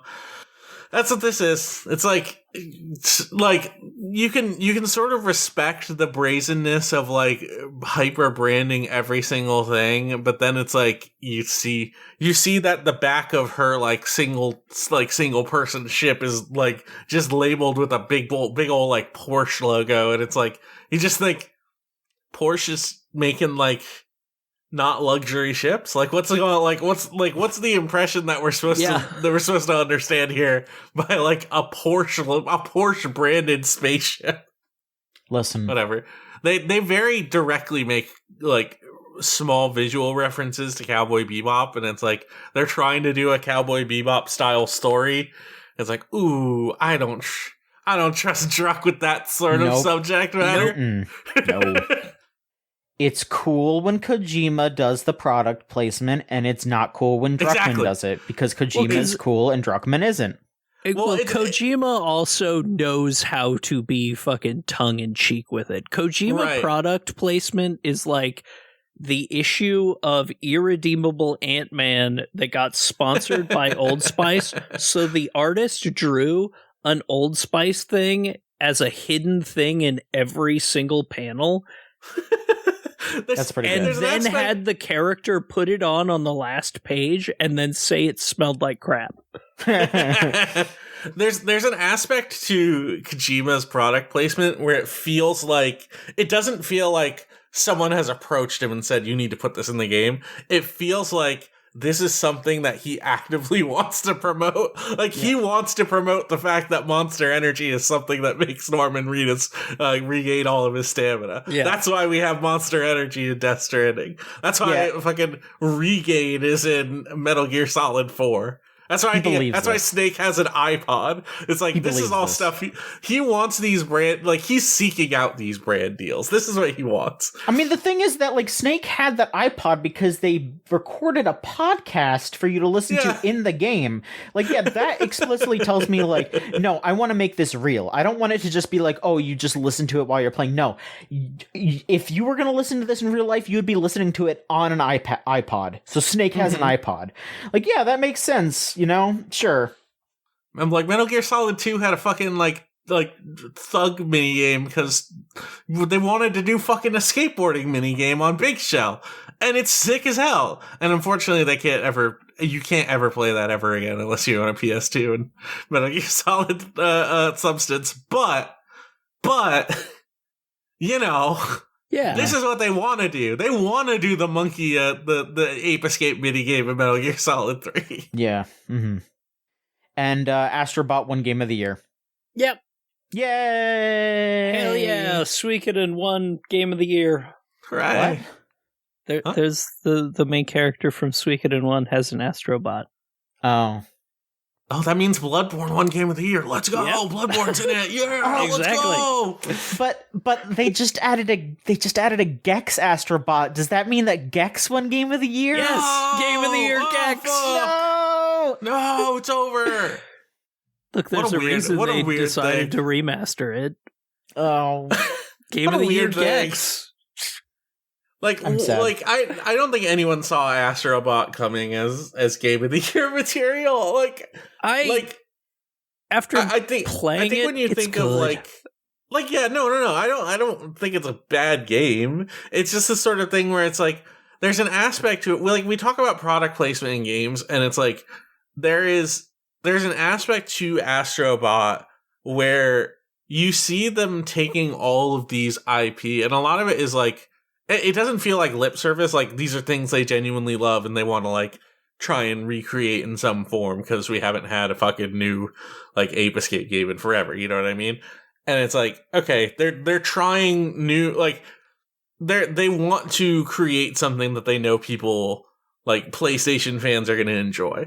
But also, it's the PlayStation game. It's the game that advertises the PlayStation and all of the PlayStation properties. But it's one of the only games I've played through of the ones that were nominated that feels like the whole thing was like made with love for this stuff. Look, and making a good game that isn't just an advertisement. The thing that I say about Astrobot, and I totally understand if it completely turns you off. Like, it is pretty self-aggrandizing. What I say is, it is a very masturbatory game, but dog jerking off is great. Like, it is okay. Interesting. It's sometimes, you know? That's a new one. I haven't quite heard that take before. Sometimes you just gotta jork it. Yeah, like, look, I mean, it's just... Sometimes it's okay, you know what? Yeah. But like honestly, the thing is that like if it was just being self-aggrandizing, that would be one thing. But it's just a well-made game, and it's a good game from start to finish. Yeah, there wasn't one point where I went, "I am not having fun." I'm not trying to shit on it by saying, "Oh, it's an ad." It's like, no, I want to like. It is an ad, but it's like it's a good ad. Like you just gotta at least like you have to have that perspective of, well, yeah, like it is what it is. You can respect it as an art form, like, and you can appreciate what it does, but you don't try and call it what it's not, I guess. Sure. I mean, I will also say that like of the games that were up for Game of the Year, it was the most like. It was the game that, like, the most people could probably agree upon. Like, if you're just like, this is... Probably. I mean, yeah, it was voted on, you know? Like Shadow of the Erd Tree is great. Really great, like, self-contained story. All the stuff in it is, like, really cool. Also, it's a game, even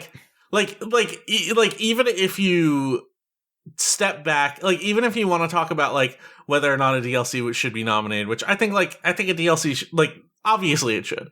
Like anything that comes with that sort of like scope and that idea and like can be enjoyed on its own without necessarily like needing like the larger game. And even if it is the kind of thing that does enhance the larger game to sort of make it even better and build upon it in interesting ways, I think like that should still count for something that like is valid for Game of the Year. But also Shadow of the Erd Tree, in order to play it, you need to get to one of the bosses in the end game that's one of the hardest bosses in the game, and you need to beat them before you can even play it. Like, even though it is self-contained, even though it has its own like balancing mechanics that make it so you can approach it from like whatever level you want, like it doesn't matter because it's like you still like there's still a barrier of entry to it that most people probably are not going to get to, which is like kind of disappointing. But I appreciate it. I appreciate the art of it for sure. I respect what they're doing. But and you want to talk about like these games being impenetrable and something like Night Rain being way more approachable is like that's why Night Rain exists. Yeah. Mm-hmm.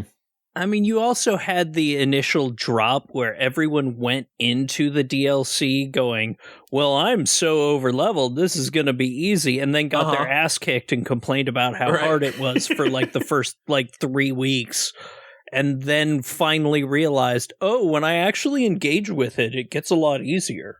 Or when I actually use the thing that like makes things easier for me. Yeah, oh yeah, no. turns out it's like actually better balance than I thought. Mm-hmm. Yeah. I don't know. It is also extremely challenging, but also those games are challenging. Like that's kind of what you're asking for. Yeah. Like I mean, there were so many the games that were nominated for that. It feels like the only ones I would have been like not disappointed if they won were the like Shadow of the Erd Tree and Astrobot, because a lot of the other games just aren't. I know it's just a big dumb thing that doesn't matter at all, really, but it is just like you're up against games that are on there because they were advertised heavily, or they were Balatro, which should have won. Yeah, but okay, I also would have been perfectly fine with Balatro winning. We should have had the Balatro sweep. That's all I'm saying.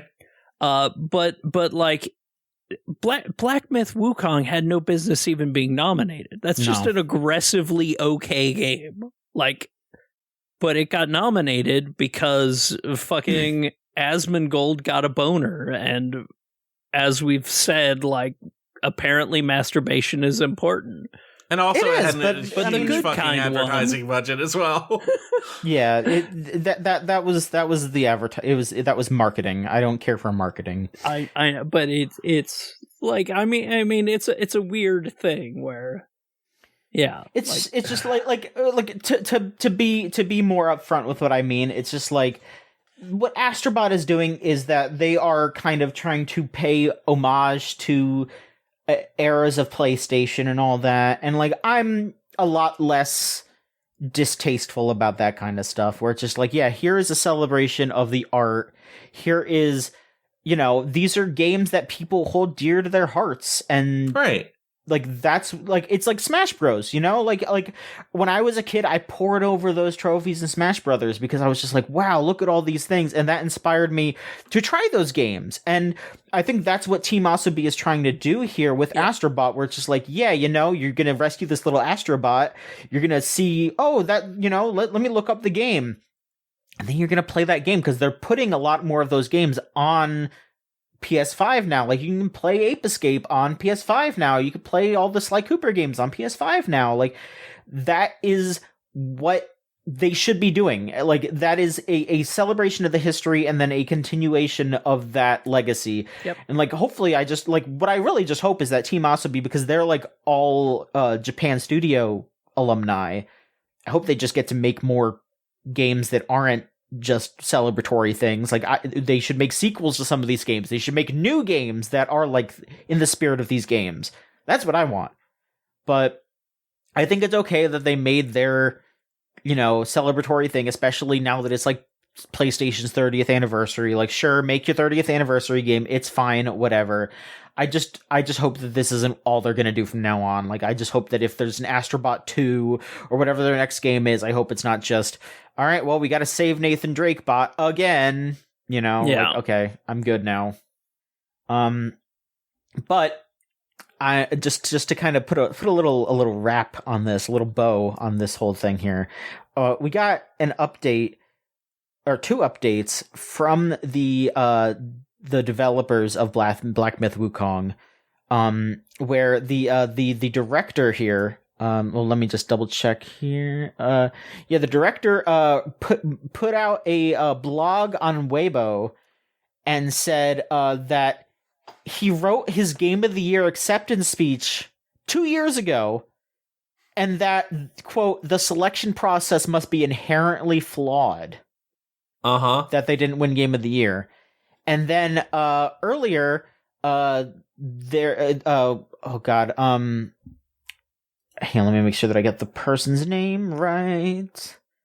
Alana Pierce was on a stream and said that when they announced the Astrobot one, the team for Black Myth Wukong were actively crying that they didn't win Game of the Year.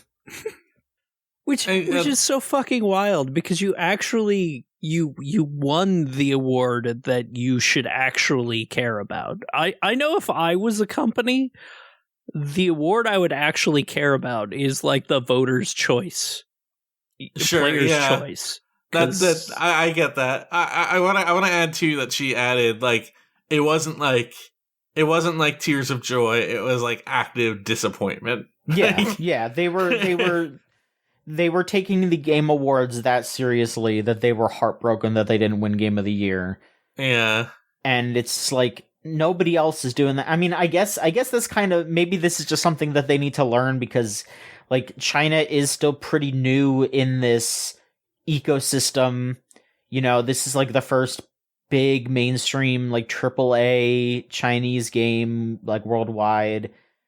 So they're having to learn some tough lessons, I guess, where it's just like, yeah, like it's the Game Awards, who fucking cares? But yeah, at the same time, like we know that that company is run by a bunch of awful, misogynistic, insane people. So I will have my Schadenfreude that they're crying that they didn't win, because they don't deserve to win any awards.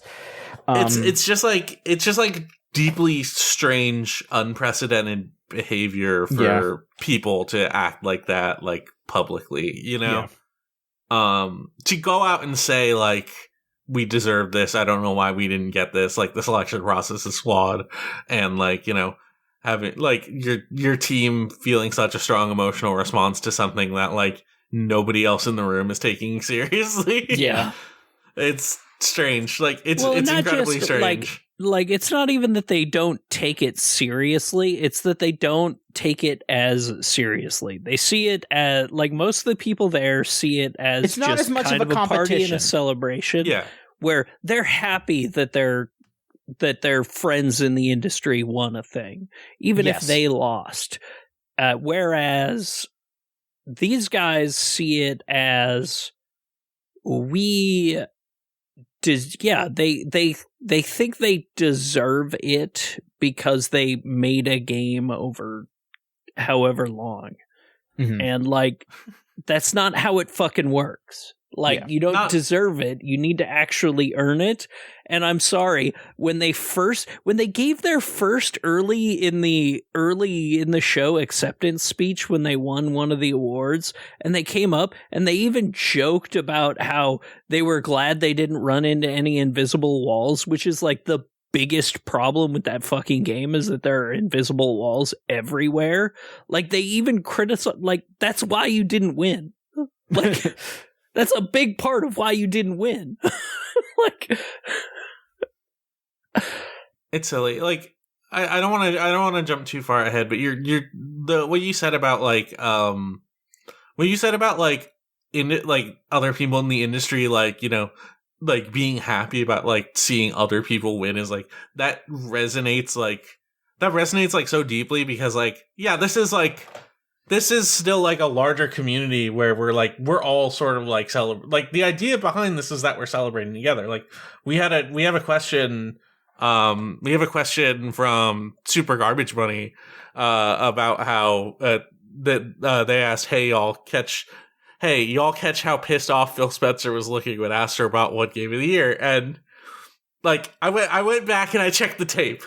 We saw the screenshot of how Phil Spencer was looking kind of bad and he wasn't clapping. I went back, I checked the tape. He does not clap for most of that like ceremony of them walking up while everyone else is clapping.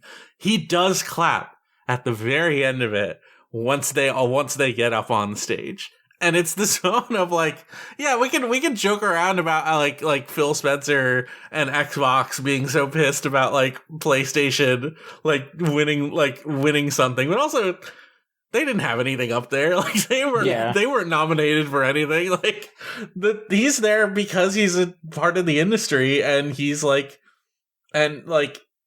he's like, he, even if he doesn't necessarily have his stake in anything, except for the fact that everything is an Xbox now, and everything that you're playing on is actually an Xbox. That's very important information. Did you know that your refrigerator with the screen on it, that's an Xbox? Of course, it's an Xbox. Your PlayStation, your PC, that's an Xbox. Your ROG Ally, that's an Xbox. Your PlayStation, that's an Xbox. All of it is, all of it's an Xbox.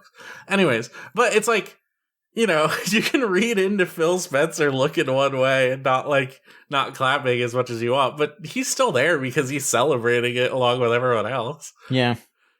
We're having fun here. And also, he just kind of looks like that, Yeah. He just kind of looks angry all the time when he's not trying to look like happy. I mean, me too. Let's be real. Yeah. Me too.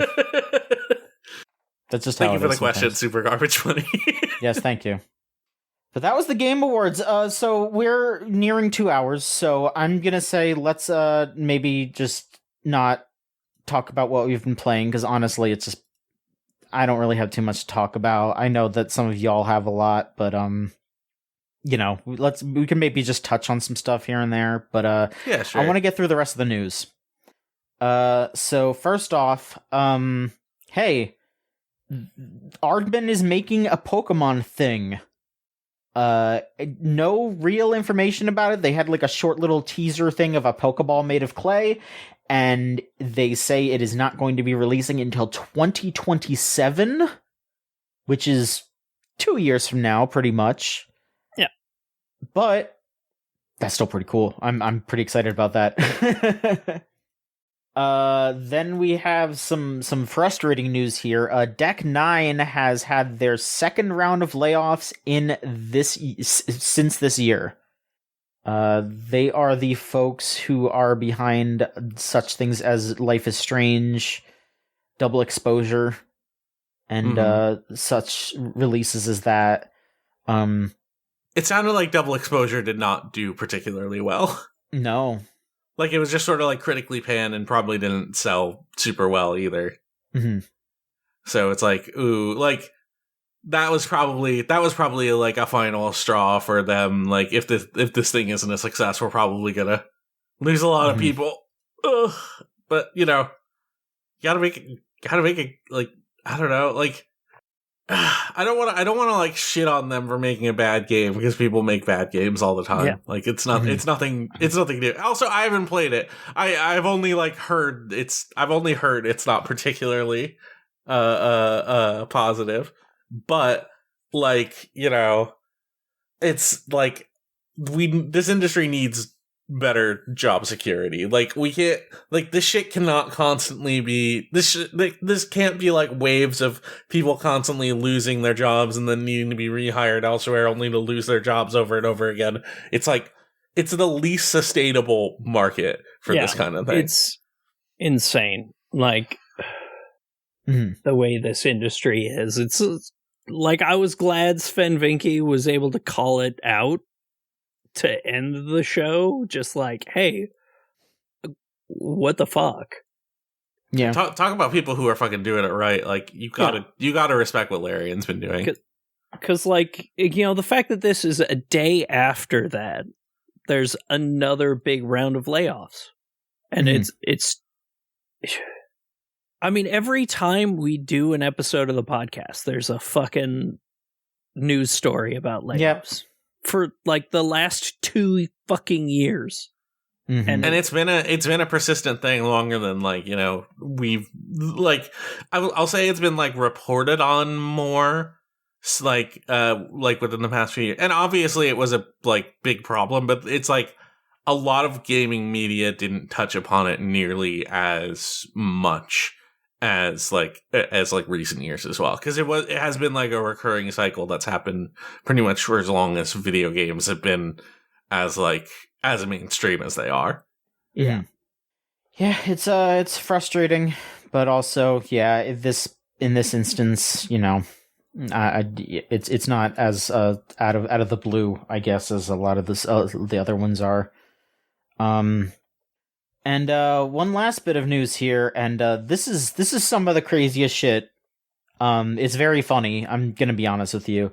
A bunch of video game accessory creators, like people that make cases and controller skins and shit like that, are pretty much openly just posting pictures of the Switch 2 Just showing off the Switch 2 with their cases on it and just being like, yep, that's it.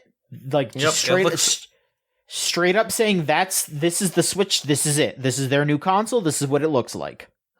And it's like they're obviously trying to show off their accessories, but also it's so funny that, like, you know, oh no, right, the Switch 2, the thing like that hasn't been announced. Also, like, it's leaked in other like aspects before this, and it's like, oh yeah, no, those leaks seem to line up with what these accessory makers are showing as well. Yes. So I think we have a pretty good idea of what the Switch 2 is. Yeah. So, from all this information that we've compiled, it's just a Switch, pretty much. It is just another Switch. It is updated a little bit. There are some cool things about it. Those Joy-Cons look nicer. The Joy-Cons are apparently Hall effect, so we don't have to worry as much about. So, you know, we'll see how that goes. The interesting thing they said was that the Joy-Cons are now attached to the Switch via a magnet, but there is an extra like little button that kind of keeps it in place. And that button is also just a button as well, apparently. And if you look at the Joy-Cons too, there's more of like a hump on the back of it, which will definitely make holding them feel way better, because like before they were very flat and you were just kind of like gripping like a rectangle. Yeah, it feels like something they took pretty explicitly from the Steam Deck. Yeah. Other than that, yeah, it looks like the Switch. Looks like a Switch. I want them to announce it so we can get games. I want to hear about the games. I'm ready, you know? I just want to fucking... I'll say, like, the thing that they keep, like, the thing that's in these preview images, other than just like a stock Nintendo Switch logo, is like there is a recurring screenshot of Mario Galaxy. So what does that mean? I mean, Mario Galaxy's on that 3D collection. I don't know. Yeah, the but 3D are they collection that you can't buy anymore? That you can't buy anymore. Yeah. So are they gonna sell the 3D collection again? Or are they gonna sell Mario Galaxy 1 and 2 together or something? It's gonna be nice. their launch game. Yeah. I can see it. Sure. Fuck it. I don't know. I want them to just announce the fucking thing already. I'm sick of it. Mm-hmm. But yeah, I mean that's pretty much that for news. And I you know, we're pretty fucking in this, so I don't know. Do either of you like really want to talk about a game? Like, I really want to talk, and I will do it quickly. I will speed run my games. Listen. Unless you have questions. Listen. But there are things I want to say.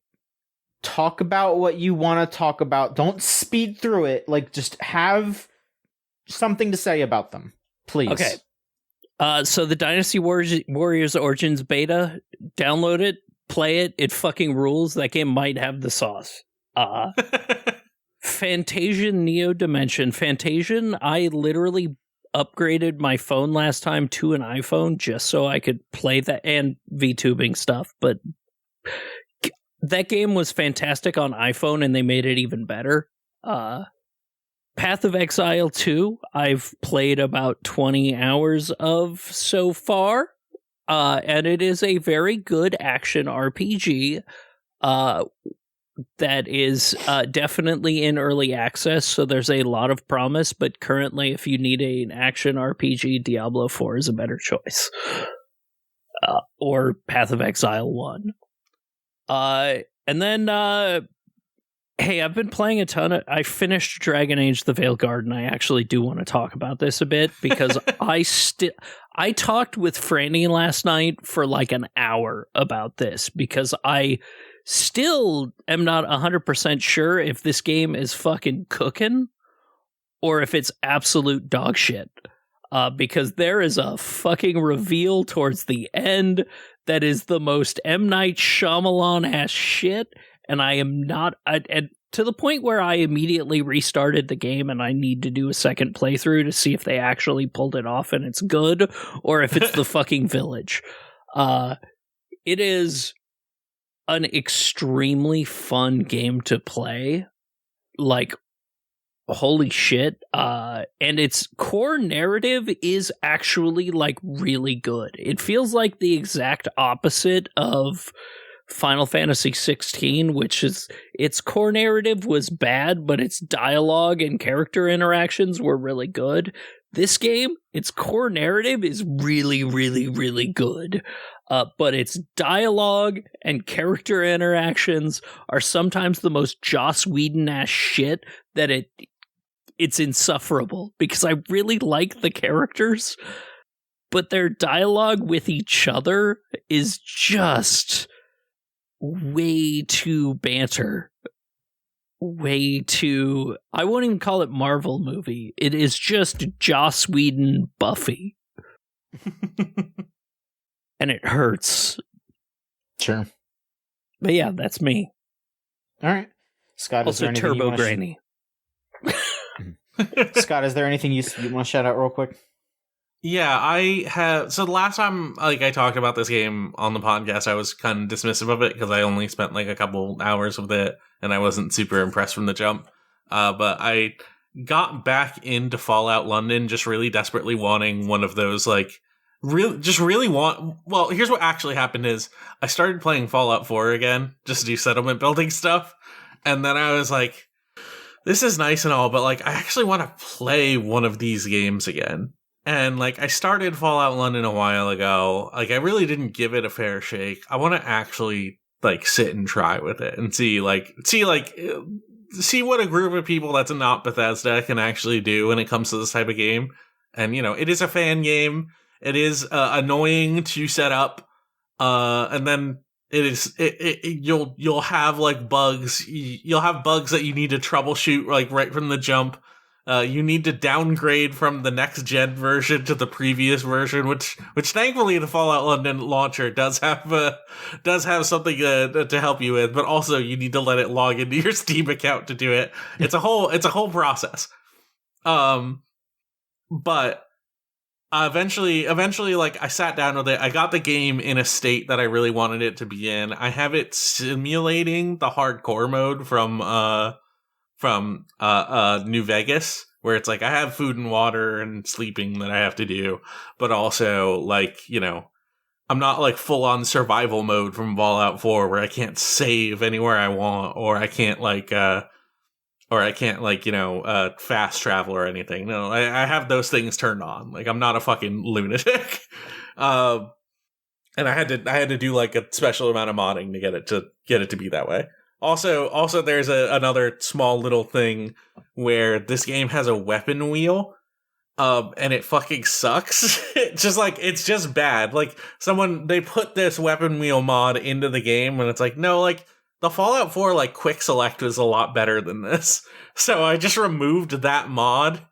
Because, like, here's the thing about Fallout London, like, they just put a whole bunch of other people's mods in it. And it's fine, because they had permission to do it. But also, it's a fan game.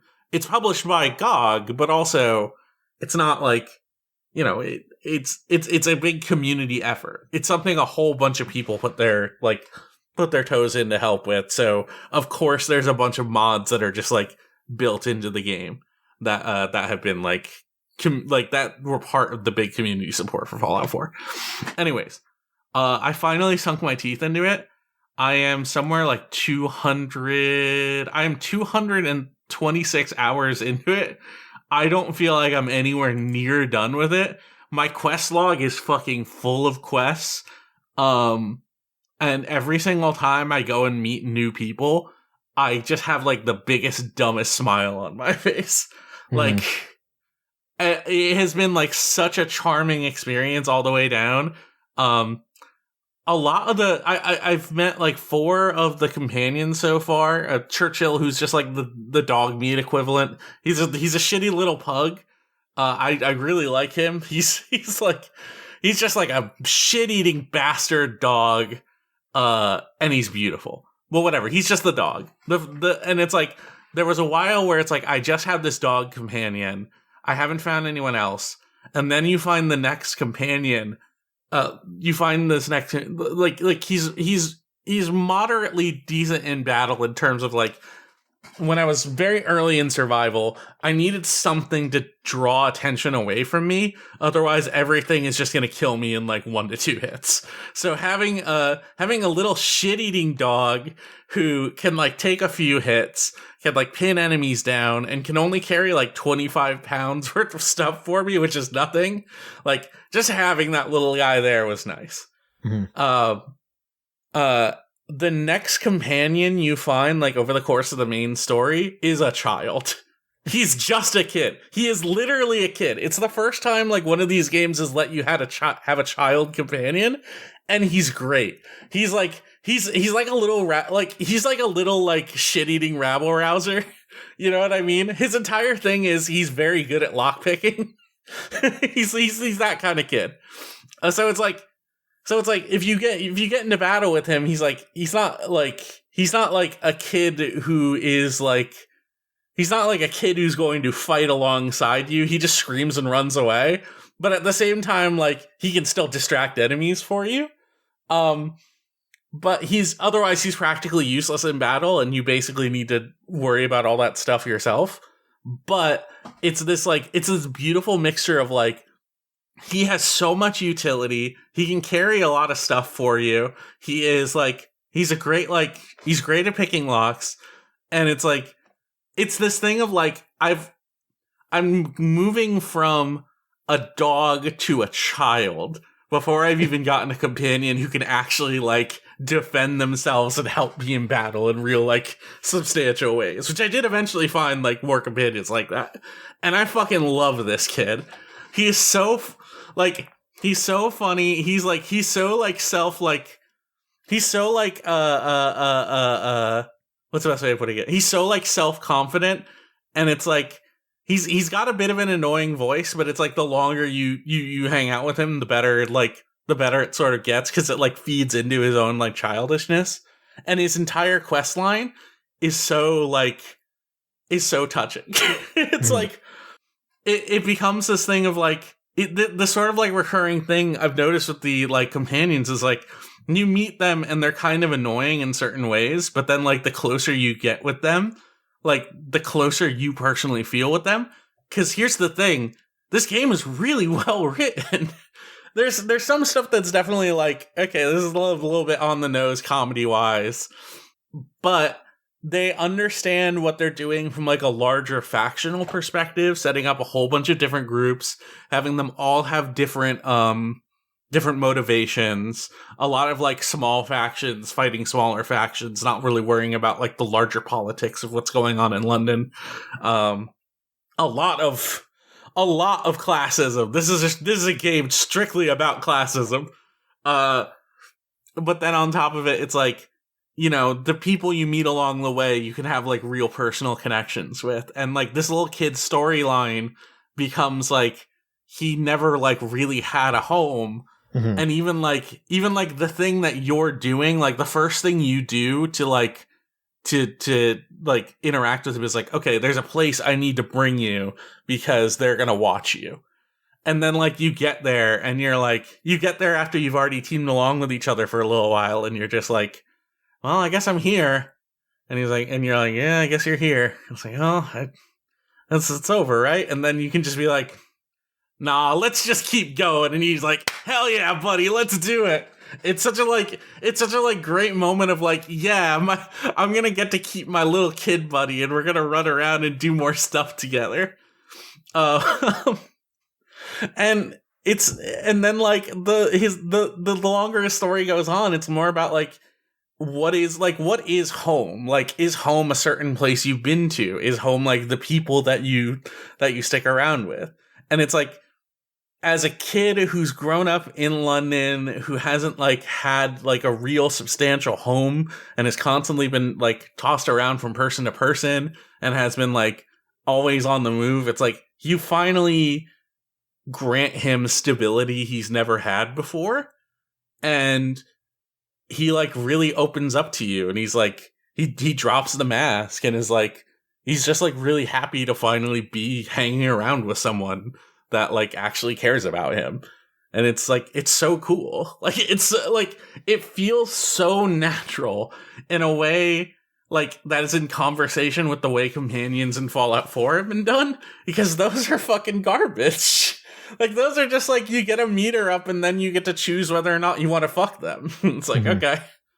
And then, like, even beautifully, the next companion I get after that, you meet her, she calls herself a treasure hunter. She asks if you want to become her sidekick. She keeps insisting she's the main character. She's so fun.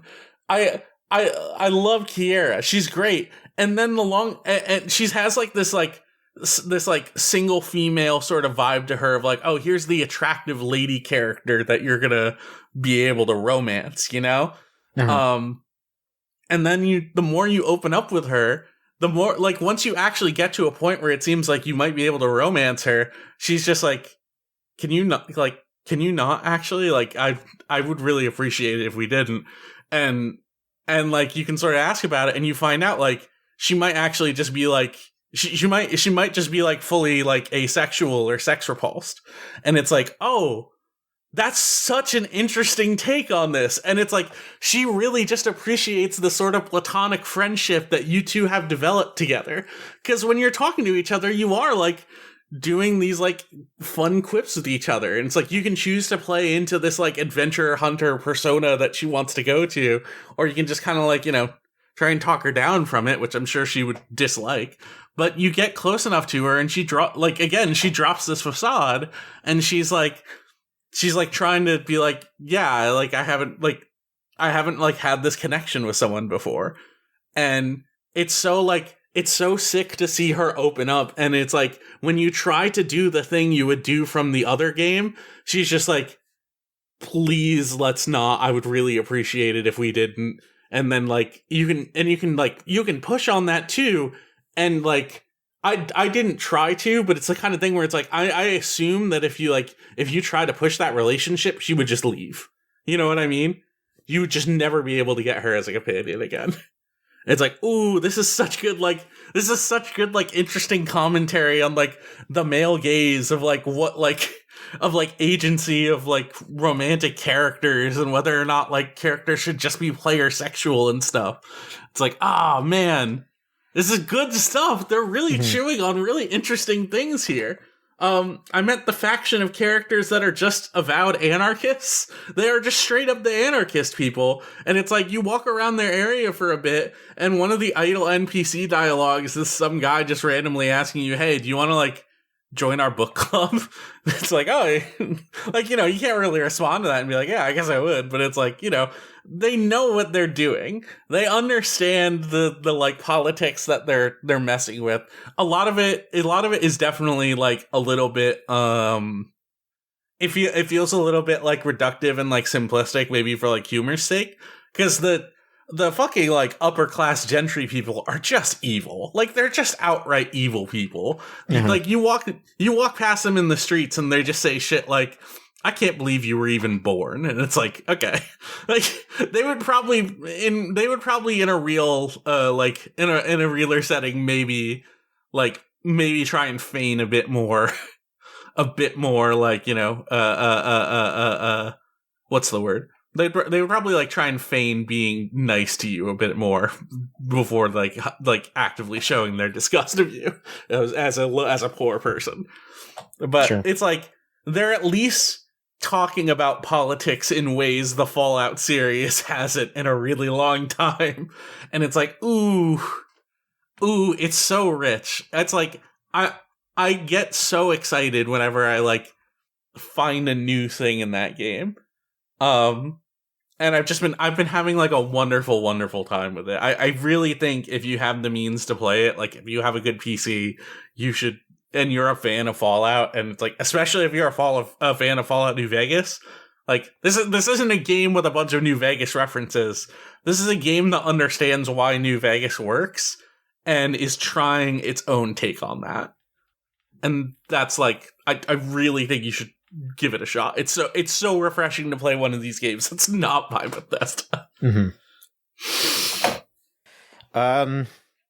Yeah, I mean, I don't really have too much I want to talk about. I mean, I've just been playing more Metaphor and Pokemon TCG Pocket.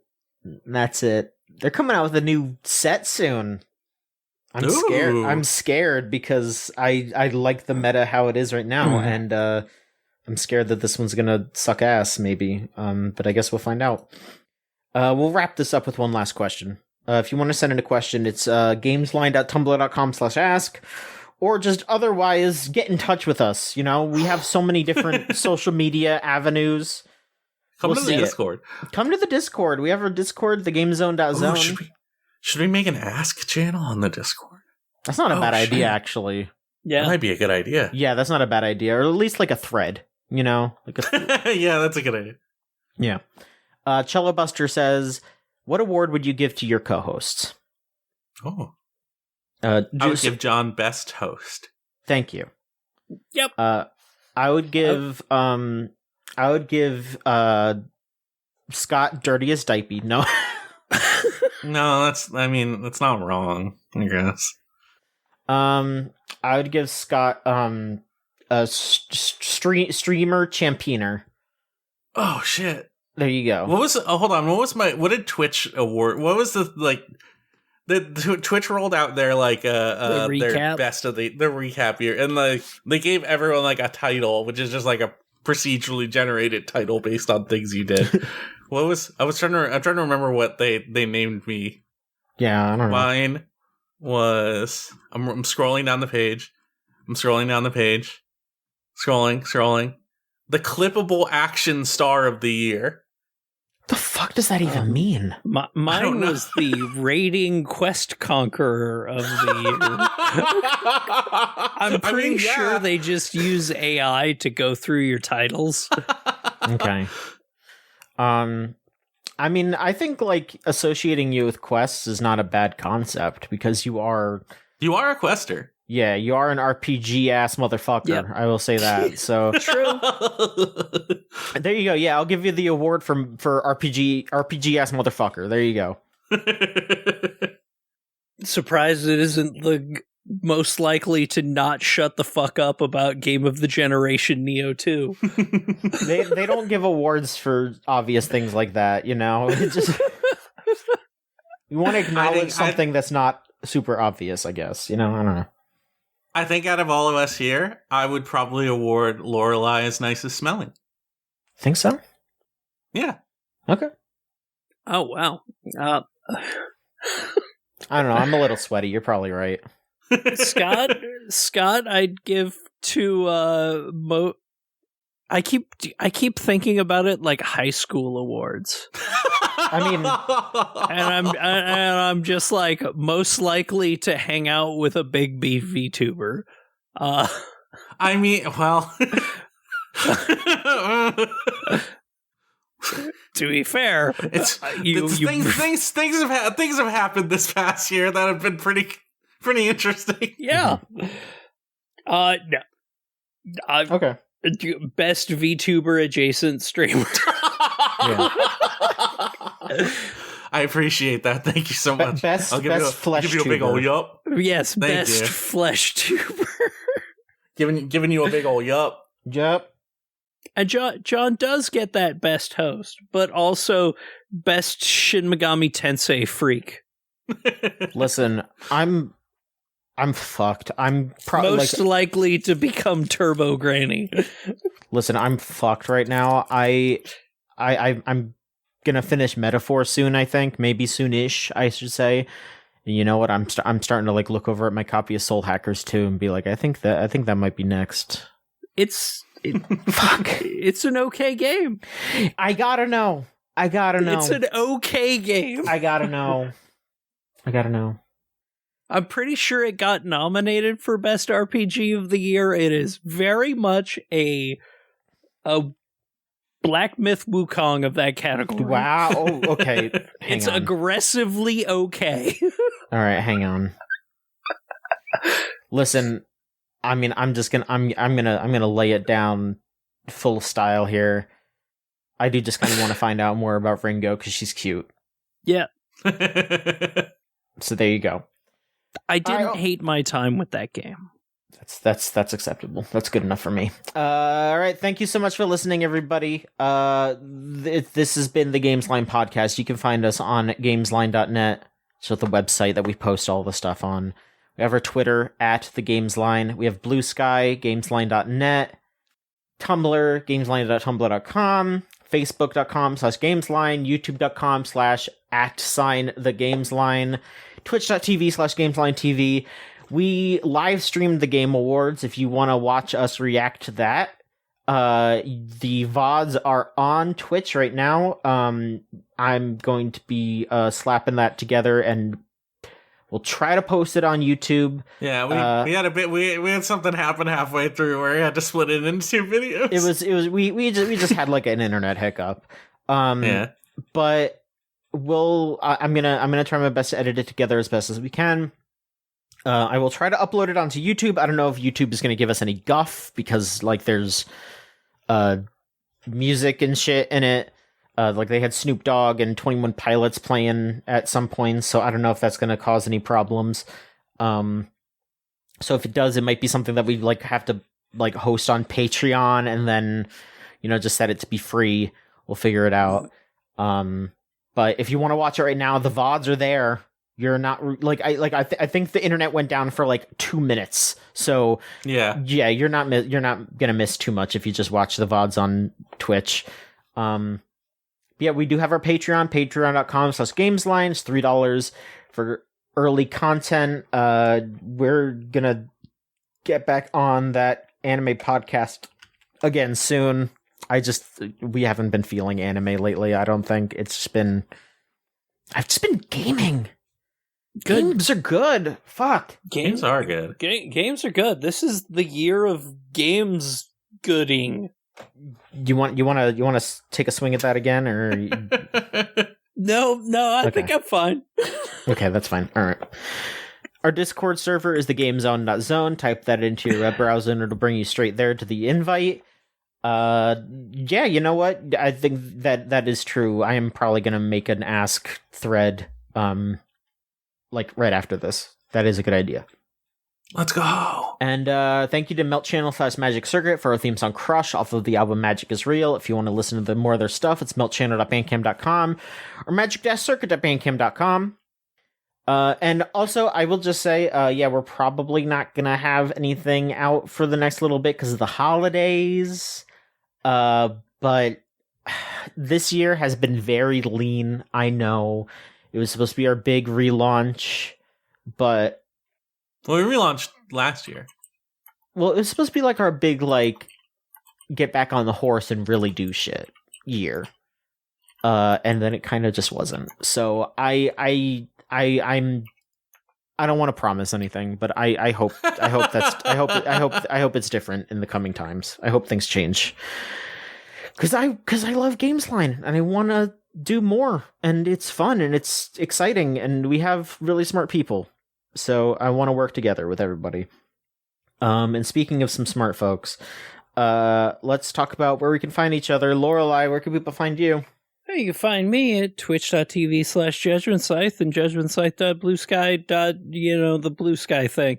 But yeah, I'm going to be around a lot more because I'm really going at my thesis of my Game of the Year stuff. So I'm replaying some games and going to be playing some games other people have played that I really want to see if are good.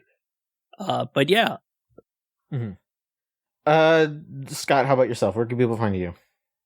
Okay, so I'm FKA Socks everywhere, but what you can do is you can go to fkasocks.com. It will bring you to my Twitch About page. That has all of my links, all of my important links for things. On my Twitter, got my Blue Sky, on my Tumblr. It's got my Discord channel that I've been using for stream pings. That's a very small channel, not a lot of people in there, obviously. But even so, I did a stream on Thanksgiving where I was just hanging out all day, Streamsgiving, just cause. And during that, we watched all of Delgo, and one of the people in our Discord did in fact draw their own Delgo soda. Oh shit! And that's like one of the most insane things I think I've ever seen. So get on in there if you're like if you're interested in like if you haven't quite caught the stream yet and you wanna pink whenever it happens. Have a Delgsona. You can in fact make your own Delgsona. That's allowed in there. Nobody's stopping you. Maybe someone should, but nobody's doing it yet. Then follow me on Twitch, please. I need you so bad. Of course. And you can find me on, you know what? Yeah, I'm using the Blue Sky more now too. I gotta make sure that I have the right name on there. It is at JOHNMICHON. No SKI, just johnmachon.bluesky.social. It's nice. It is kind of nicer there. I'm just gonna say, I don't have to worry about Elon on that motherfucker. But I am still posting on Twitter. I am still on Twitter. I am at John_Machonsky on Twitter. And otherwise, yeah, I'm just I'm just chilling online. That's just how it goes, I forgot to mention, not to just go back to plugs again, I'm about to take like a big 3-week vacation where I'm not going to be able to stream. So before that on Monday, I'm going to be playing. Okay, last Tuesday stream, I played the demo to a game called Me Side, which is basically a Doki Doki Literature Club, but it's full 3D. You are like you're following around an anime girl in her little apartment, and it's trying it's not trying to hide the fact that it's like creepy up front, which I appreciate. And we played through the entire demo, and it's like I got to the point I found out that game was releasing mere hours after the stream was gonna end. So I'm like, fuck. So Me Side Monday, we're gonna get back into it. We're gonna see what happens after you try and open up the dresser, where there's someone knocking, someone or something inside that's knocking on it, and your anime girlfriend does not want you to open it. Mm-hmm. Very interested in seeing where that game goes. Even from the jump, I was already pretty charmed by it, just from all the small little details. Uh-huh. Hopefully the rest of it holds up once it actually gets into spooky stuff. Mm-hmm. Also on the site, speaking of spooky stuff, quick recommendation for the game Mouthwashing. We also just put up a review by Franny. It is a very spoiler heavy review. So it's an awesome piece as well. So if you're gonna read it, you should probably go play Mouthwashing first. It's short. It's 3 hours. It's a very disturbing game. So, up front, if you haven't if you're not quite sure whether or not that's something you can stomach, but you're still interested, you can check out the piece anyways. Mm-hmm. It's great stuff. Both of them great stuff. You should play Mouthwashing, and then you should read Franny's piece. Amen. All right, well, that will do it. Thank you so much for listening, everybody, and we'll be back soon with another episode of the Gamesline podcast. So long. Chugga.